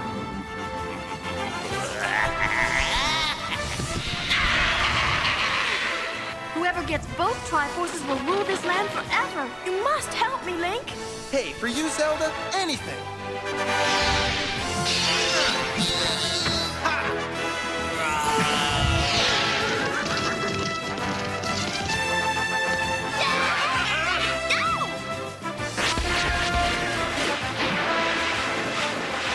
Nice job, hero. Hey, excuse me, princess. I didn't want to replay it. Okay. Where did it go? Okay. I got that. Okay, so no feedback this time, but big announcement. Do you know what it is, Paul? You or got Q? a big butt. Huh. I cannot lie. Big announcement. No, we are going to be doing our giveaway right now. Oh, it's about time. Ooh. For I'm so the exciting for this. beautiful. How do I enter? Too late. Did you comment on our Facebook group post? Did you join our Facebook group? That's what you needed to do. This is for the Iron Giant 8x10 print by Colin Schlicht. Check him out at Art by Colin. Beautiful print. So glad nice. that one of you guys or gals is going to win this. I entered all your names into one of those raffle spinning wheels, so I'll turn the volume up so you can hear it spin. I'm going to hit play, and we'll find out who wins this print. And it goes. It's spinning. It's spinning. What's going to happen? Where's it going to land? I don't know. It's getting close, and it is. We're going to spin that one more time. What? I won it. Why is your name in there? I've commented on the post. Oh, But I was just curious if I might that win. ruins the odds. Yeah, all right. So let me reset this. I'm gonna redo that and just include Take that. my Yeah. name out. Okay. Just because it lands on mine. All right, fair. I'll take ours off. There we go. Even though it's a beautiful print, I would love Yeah, I that. know. Me too. But yeah. Okay, let me refresh this. Wait, reset names. Hopefully this works. So let me copy paste. So You're gonna lose break it everything. all. Let's see. Do it. Okay. Dale's still watching. Don't tell anyone. Dale just wrote rigged. Shh, Dale. Shh. My name again must be fake. That'd be amazing since I just took it off. Okay, here we go. So weird. I thought I removed it. So we're gonna spin the wheel and see who wins. All right, it's spinning, it's spinning. You hear it spin. Where's it gonna land? And it lands on Celeste Mora. Wow! Congratulations, Celeste does Celeste. seem to win a lot. She wins a lot of the stickers I do on Twitch. Check us out on twitch.tv/RetroRewindPod. Whenever I finish a game for SNES Quest, I do a sticker giveaway. But congratulations, Celeste. I'll put Colin. I'll give Colin your information for where to send it. And thanks to everyone for joining our Facebook group. Thank you for everyone who entered that. And you can still buy this print at art or big. Go to retrorewindpodcast.com/Colin COLLIN, and you can buy the print. It's a beautiful one, but thanks to everyone who entered. Now let's get to the usual suspects, i.e. the things we always say, and those are Tragic.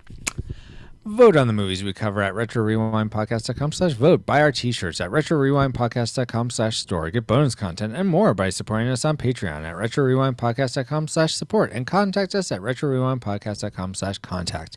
How else can people reach us, Paul, and you specifically? You can talk to us on social media. We are Retro. Sorry, it's really difficult with me echoing. Oh, sorry about that. End of mode, Francisco. Go ahead.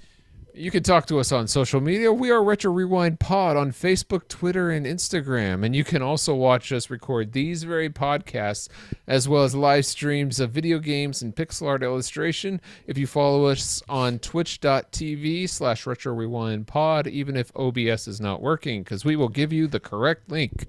So if you want to find me, you can go to Paul J. Powers. That's me. PaulJPowers.com is my name now. I'm legally changing my name to pauljpowers.com.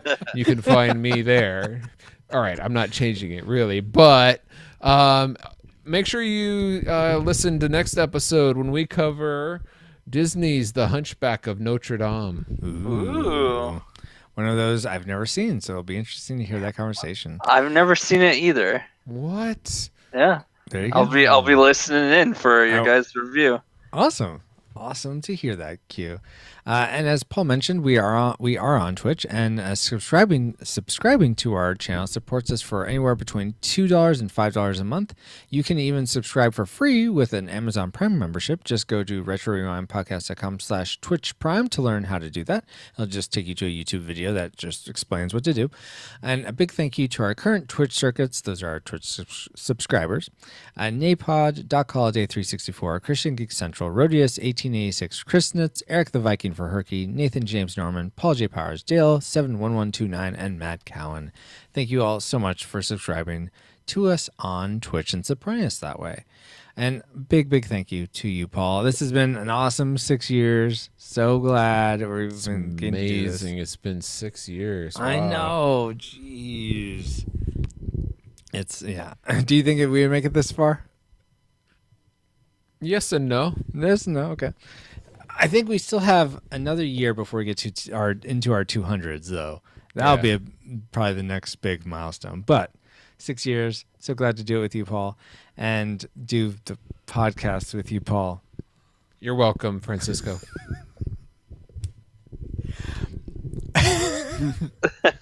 And we're moving. And I'm also really grateful to Q. You've been like one of our longest. You've been here since episode 5. Yeah. Like a brother. Yeah, it's amazing. Who'd have thought? Oh, Wait, yeah. your last name is Reese too? Oh, there's a sequel. But thank you so much for being our games correspondent. You've been pretty much here for every game except for one. So really appreciate your voice and your opinion on these games we cover. We're running to the end of, I think, of the games we all three have played. So we may have to bring some other people in, but I hope to always have you here. Maybe more movies. Okay, maybe I get join us the for more hint. movies. Not you. But it's always awesome having you here, Q. Can you please Definitely. tell people where they can find you online, and is there anything you would like to promote? So you can find me online at on Twitter at CoolDeluxe, QOOLDELUXX, or you can find me on Twitch at twitch.tv /CoolDeluxe, QOOLDELUXX, and that's where you can find me. Very, very cool. Any cool Deluxe Warcraft things? 3 maps coming out soon? If you would like to see some pre-Warcraft 3 Reforged map editing, you're definitely welcome to check out my channel. I also stream every Tuesday a Telltale game with my friends, where we watch my friend Jim play through it, and we all watch it, sort of like we're getting around the couch together watching someone play through a game.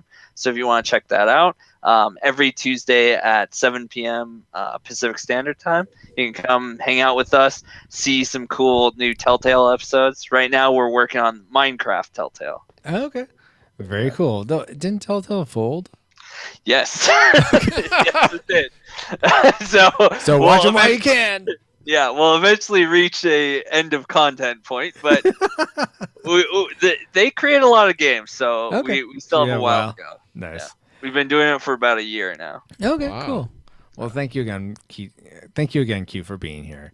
But most of all, I mean, as much as I love Paul and Q, I appreciate you. Yes, you listening right this very second. And this second, whether this is your first time listening to our show or you're a part of our Rewinder community, thank you for spending time with us. And we really do pray that you are more joyful now than when you first hit play. I have been and continue to be Francisco Ruiz. You can find me on Twitter and Instagram at FXRUIZX, and you can hire me to do pixel art for you via Fiverr at retrorewindpodcast.com/Fiverr. Finally, we are proud to be part of the Retro Junkies Network at theretrojunkies.com and the Christian Geek Central Network at christiangeekcentral.com. You can catch us at either of those, but like a Pokemon, we gotta catch you all on the next episode of the Retro Rewind Podcast. Retro Rewind mission complete. Proceed to nav point Omega and return to base. You didn't like the Zelda cartoon? Well, excuse me, princess. Well played, Paul. I just have one thing to say. I don't know what I'm doing. No. I think that's pretty evident. That's a joke for Paul, but I don't know if he even gets it. No, was that in the cartoon? No, it's for what's coming after this episode, Paul. Oh, okay. The Like Hunchback. immediately after. No, like immediately Yes, after. yes, Oh, yes. okay. Have fun editing that together. Yeah. What's going? Listen to the end of the episodes. Yeah, listen to the end of episode starting with the last one on, what was it? Well, actually, at the beginning of The Little Mermaid, and then at the end of the episode of Highlander. Yes, beginning of Little Mermaid, end of Highlander, and pretty much end of the episodes going forward for a while. Like a good Marvel movie, stick around. Exactly. Wait, are you doing like a little like mystery puzzle? Yeah. It's kind of a mystery. Yeah. Okay. I imagine you'll be wondering what's going on. What are they doing over there on the pod? Uh-huh. But okay, so this is the end of the show. Do you guys still feel up for doing maybe a quick spiritual speculation? We're about Yeah, to I can do a rewind. quick one. Okay. We're gonna rewind, Paul. Is that what you said? That's with a hint with the. Alright. It's like a rewind. Oh, okay. I see what you're saying now. Wait, what? Nothing. You're fine. Shh. Don't worry about it. Spoiling too much. I've said too much. Okay. Welcome, patrons, and maybe one day future other listeners, to Retro Rewind Podcast Spiritual Speculations of The Legend of Zelda: A Link to the Past, longest title ever. I'm Francisco. I was raised Presbyterian and currently a non-denominational Protestant. We're here to talk about the spiritual themes of Legend of Zelda, but first I'm joined by Paul J. Powers, who was raised A. I was raised A, and now I am B. No, I was raised a non-denominational Protestant Christian and still am today. And we're also joined by my broski. Don't Yeah. say that, Francisco. By my brother. Yeah, I know. It sounded right in Thanks. my head, but then it didn't. Thanks, older broski.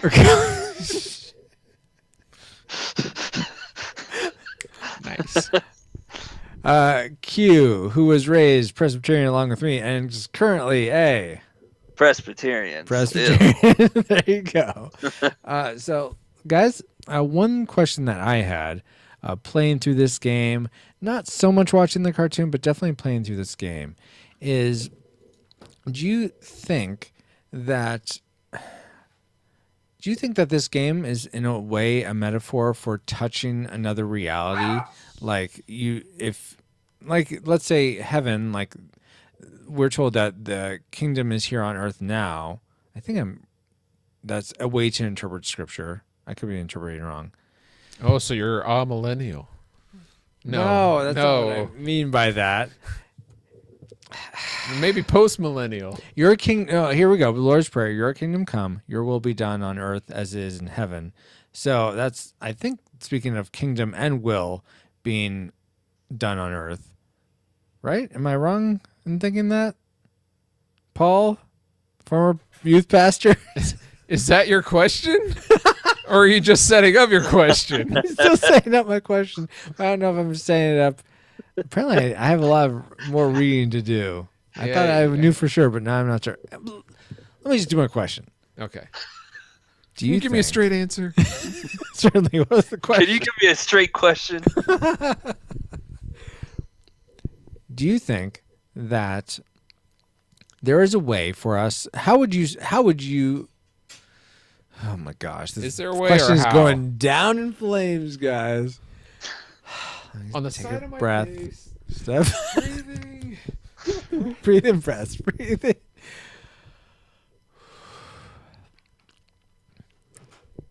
Hey guys, so playing this game got me thinking about, two different realities.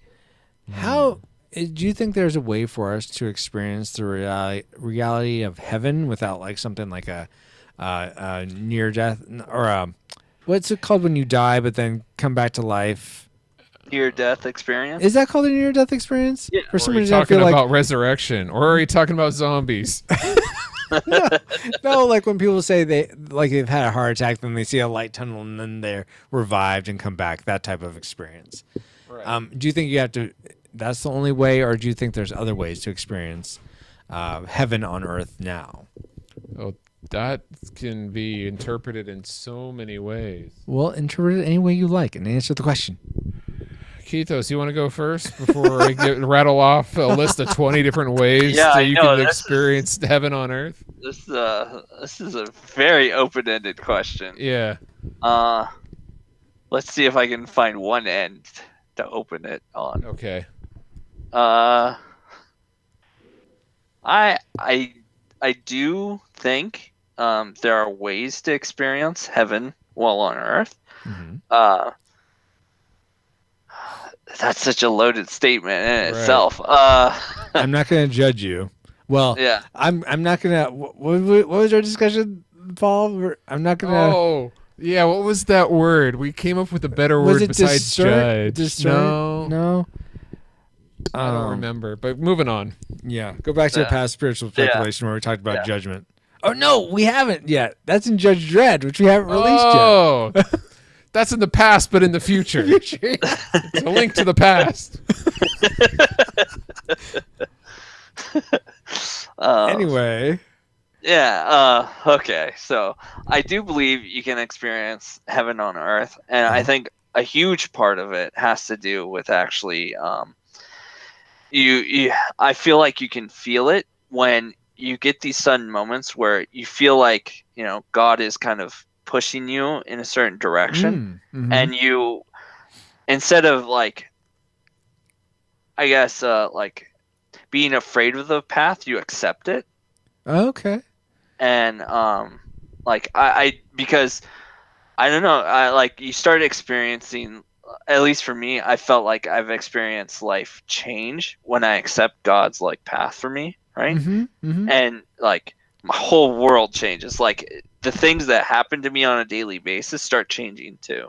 And I feel like that's probably the closest example I can think of is like of experiencing heaven is a lot of your like, I don't know, earthly like woes and stuff start becoming not this like thing that's like, I don't know, closing down on you, like too much stress and pressure from all these things, but instead like actually you feel free.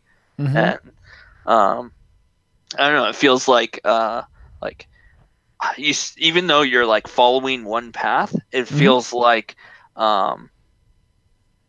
having that like, even though it's one path and your freedom is like being able to choose multiple paths. Like doing that one path feels like that might as well be the only one to take because that's so right to take it.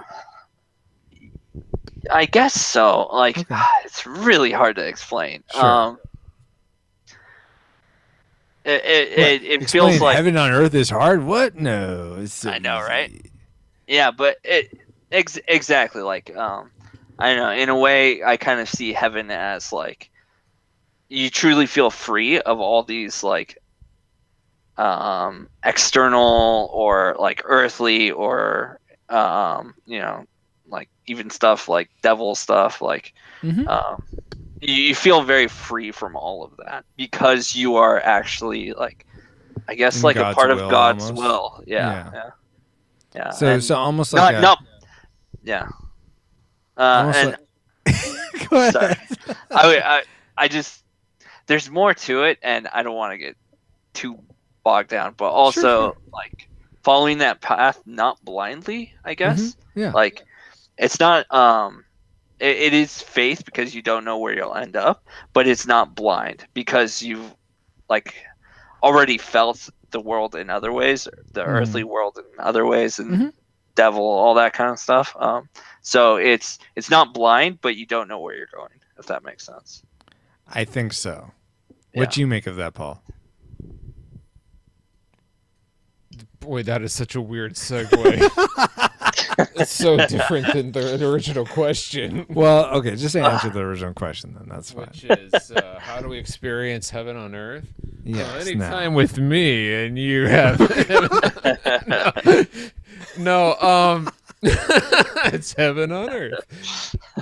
Basically, anytime that you experience God's love in one way or another through His provisions, through His through be that through His people or the food that He provides for us on the earth, the nourishment.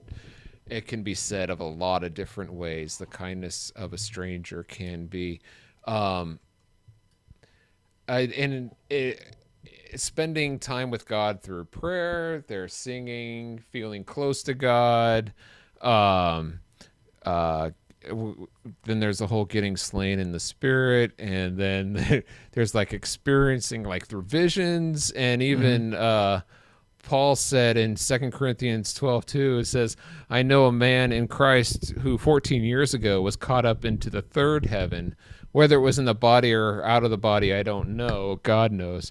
So it's kind of like he doesn't even know, like, was he experiencing heaven on earth or was he actually in heaven? Even Paul doesn't know. So Yeah, there's kind of like little ways of that. But for the life of me, I cannot find, I think it's in 1 John, maybe 2nd or 3rd John. But basically, there's a passage in the Bible that says, wherever anybody is doing good, God is there. And Is that different from wherever two or more of you are gathered? Yes. Yes. That's It's different, actually not just where they are, but it's actually doing good. It's wherever really? It's because of God, and it's God showing His love through them, through those good works, through those people. Maybe our listeners can let us know what that Bible verse is.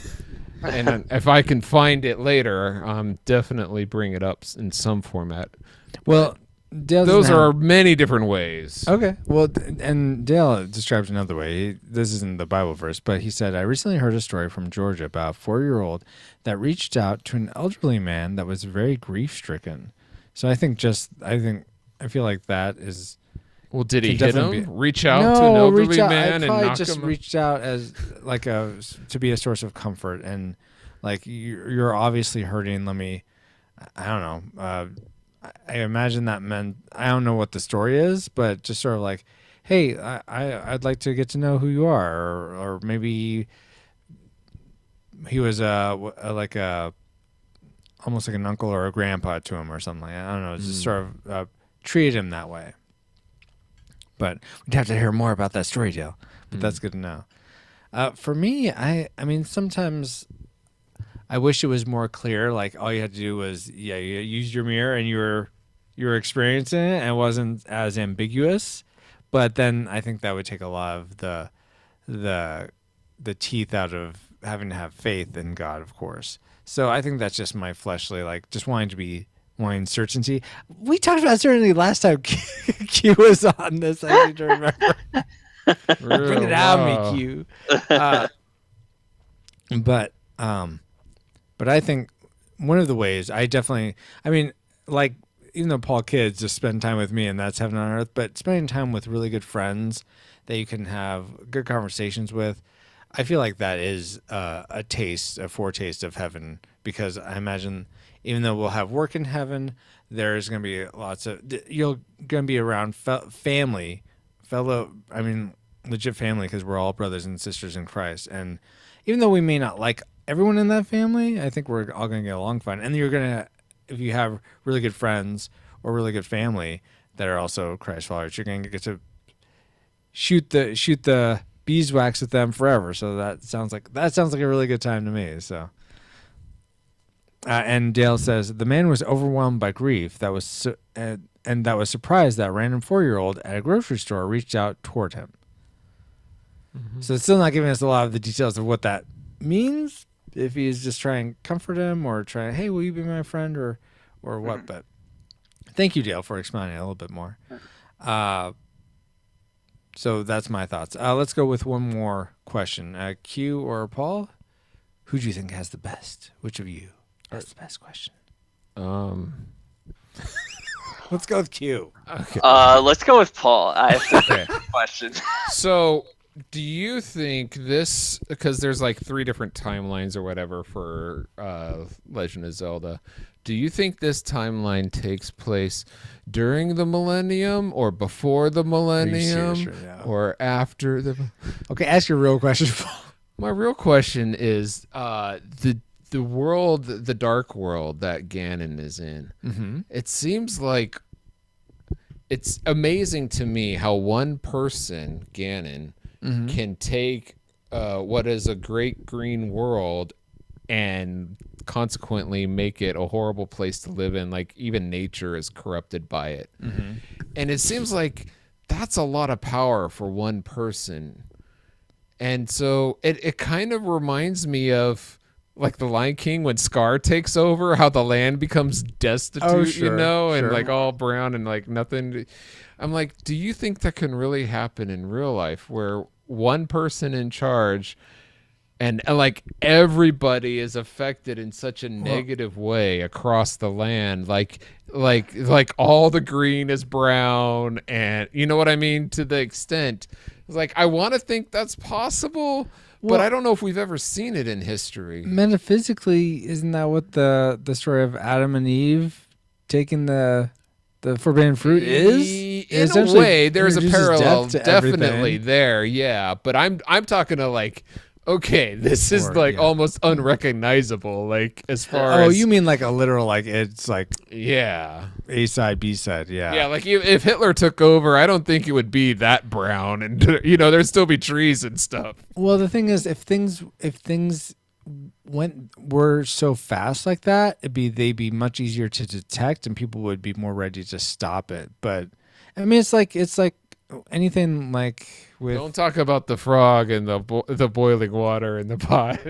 Oh, I wasn't. I was gonna say, like, if I'm trying to work out to gain muscle, it's gonna be discouraging because you don't really see any results. You have to wait like months, if not years, to really see. I need results, people. I need that tree brown with no leaves, but as far as the eye can see. So I can't think of any real world example of that happening. Can you think of anything like that, Q? Yeah, I think it is possible for one person to affect so much change to the point where, you know, they brown the earth. Oh wait, yeah, I know. They get a spray can of like lots of brown That's spray a lot of paint. I mean, yeah, it's true. It's a lot of paint, but I think the truth is, you know, it is possible. Like, it is possible for someone to go to those lengths. Yes, it is possible, but I however, unlikely, because I think people would rise up against it, not exactly. And with the choice of someone, like, you know, with God giving, you know, people the choice to, you know, be good or evil, like, as much as Ganon rises up and, you know, takes over and makes the whole world so bad, you have people like, you know, Zelda and Link who will rise up all the way to stop him, you know. As much as he is evil, they personify good, you know.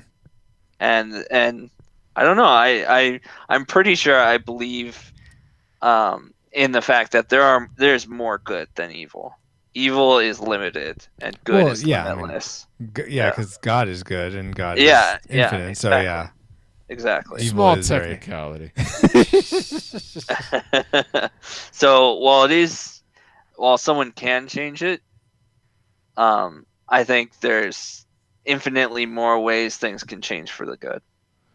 Yeah, you know what, Paul? I think when someone makes a poor choice, like when someone sins, essentially, I think that does ripple out in a browning way that we don't see. Yeah. Sure. In the but spiritual I'm more realm. talking about I know you want to see it visually, but I'm just saying, I think it does do that. We just don't see it happening. Oh, so if we could see it with spiritual eyes, the whole world is brown. Yeah. All right. I'd agree with you, Francisco. Thank you. For sure. Thank you, Q. It's like you're my brother or something. Well, this has been a great conversation, guys. Patrons or reflex capacitors or truth circuits, let us know in the Partners in Time channel on our Discord. If you have any thoughts on anything that we said or disagree with any of us, want to say, Paul, Yes. you're wrong. This guy over here in Montana, he browned a whole state real quick. Yeah, and it's obviously post-millennial. Oh my god. Oh goodness. Well, the millennial thing will come up eventually, I'm sure. Anyway. All right. Well, thank you, Paul. Thank you, Q. Yeah. Thank you, reflex capacitors and twitch circuits. And until next time, shalom. Peace. I'll Translation. tag this on. And I'll edit this in because Dale did clarify. So Dale says the man felt like he no longer. Oh, okay. Sorry. So Dale says the way the 4-year-old reached out was by she said, "Hey, old person, can I get a hug?" And the man felt he no longer had purpose. Then God allowed this little piece of heaven to show him a new purpose, being friends with that little girl. To So give it turned. hugs to little kids who don't want them. No. No, she asked for the hug. Yeah. Who does want them? So thank you, Dale, for Small sharing technicality. more of the story. Yeah, I like that one. It reminds me of what I was saying before about like finding a path. Mm-hmm. Oh Like, yeah, something like that. Like totally. you either happen upon a path, you find a path, like, but like this is what God wants. Mm-hmm. Mm-hmm. Sooner or Totally. later, you got to realize there's a difference between knowing the path And walking the it. path. Yeah. Thanks, Morpheus. Okay. Let it all go, Neo. Fear, doubt, and disbelief. Free your mind. Whoa. You do it. Free your mind. Okay. Nobody makes it on the first joke. All right, guys. I'm gonna thank you, Dale, for being here, staying up Yes, late with thank you. us. Always awesome to have you in the chat. Thank and you being a guys part of for having me. Yeah, Oh, Q, yeah. definitely. Wait, I'm so gonna- are we not calling you Kitos anymore? It's Q. I thought you like to be you can call called me- Q. I didn't get the memo on it, so I'm just asking. No, usually I just go by Kitos while I'm here on the show. Okay. What? Oh my god. I usually go by Q like on Twitch and stuff, but I don't know. I like going by my full name while I'm on Well, Retro this Rewind. one- I totally feel more comfortable calling you Kitos, but Okay, yeah. he likes being I'm called glad I Q-Francisco. asked at the So end of everything. I'm used to being called like either or, and Oh, so okay. like Well, welcome to to me, the show, it's either one or. name. Well played, Paulzo. Oh my goodness. Okay. Wait, so isn't I'm it Paul? XO. XO, but you can pronounce X's as a Z. Oh, okay. So Zo. I'm gonna end the stream. Paul hugs and kisses. That's Touch right. there. That's how I first read it. Talk to you later, Dale. And we'll hopefully, if OBS cooperates, be streaming on Monday night. So hopefully catch you then. Later, guys, he says. Time for me to cue out. Ah-ha-ha. What does that mean? Like C-U-E? Is this what we talked about? Q-U-E-U-E? Yeah, Cue that's out? like a line. Gosh. I think that'd Okay. be whatever. Bye, Dale.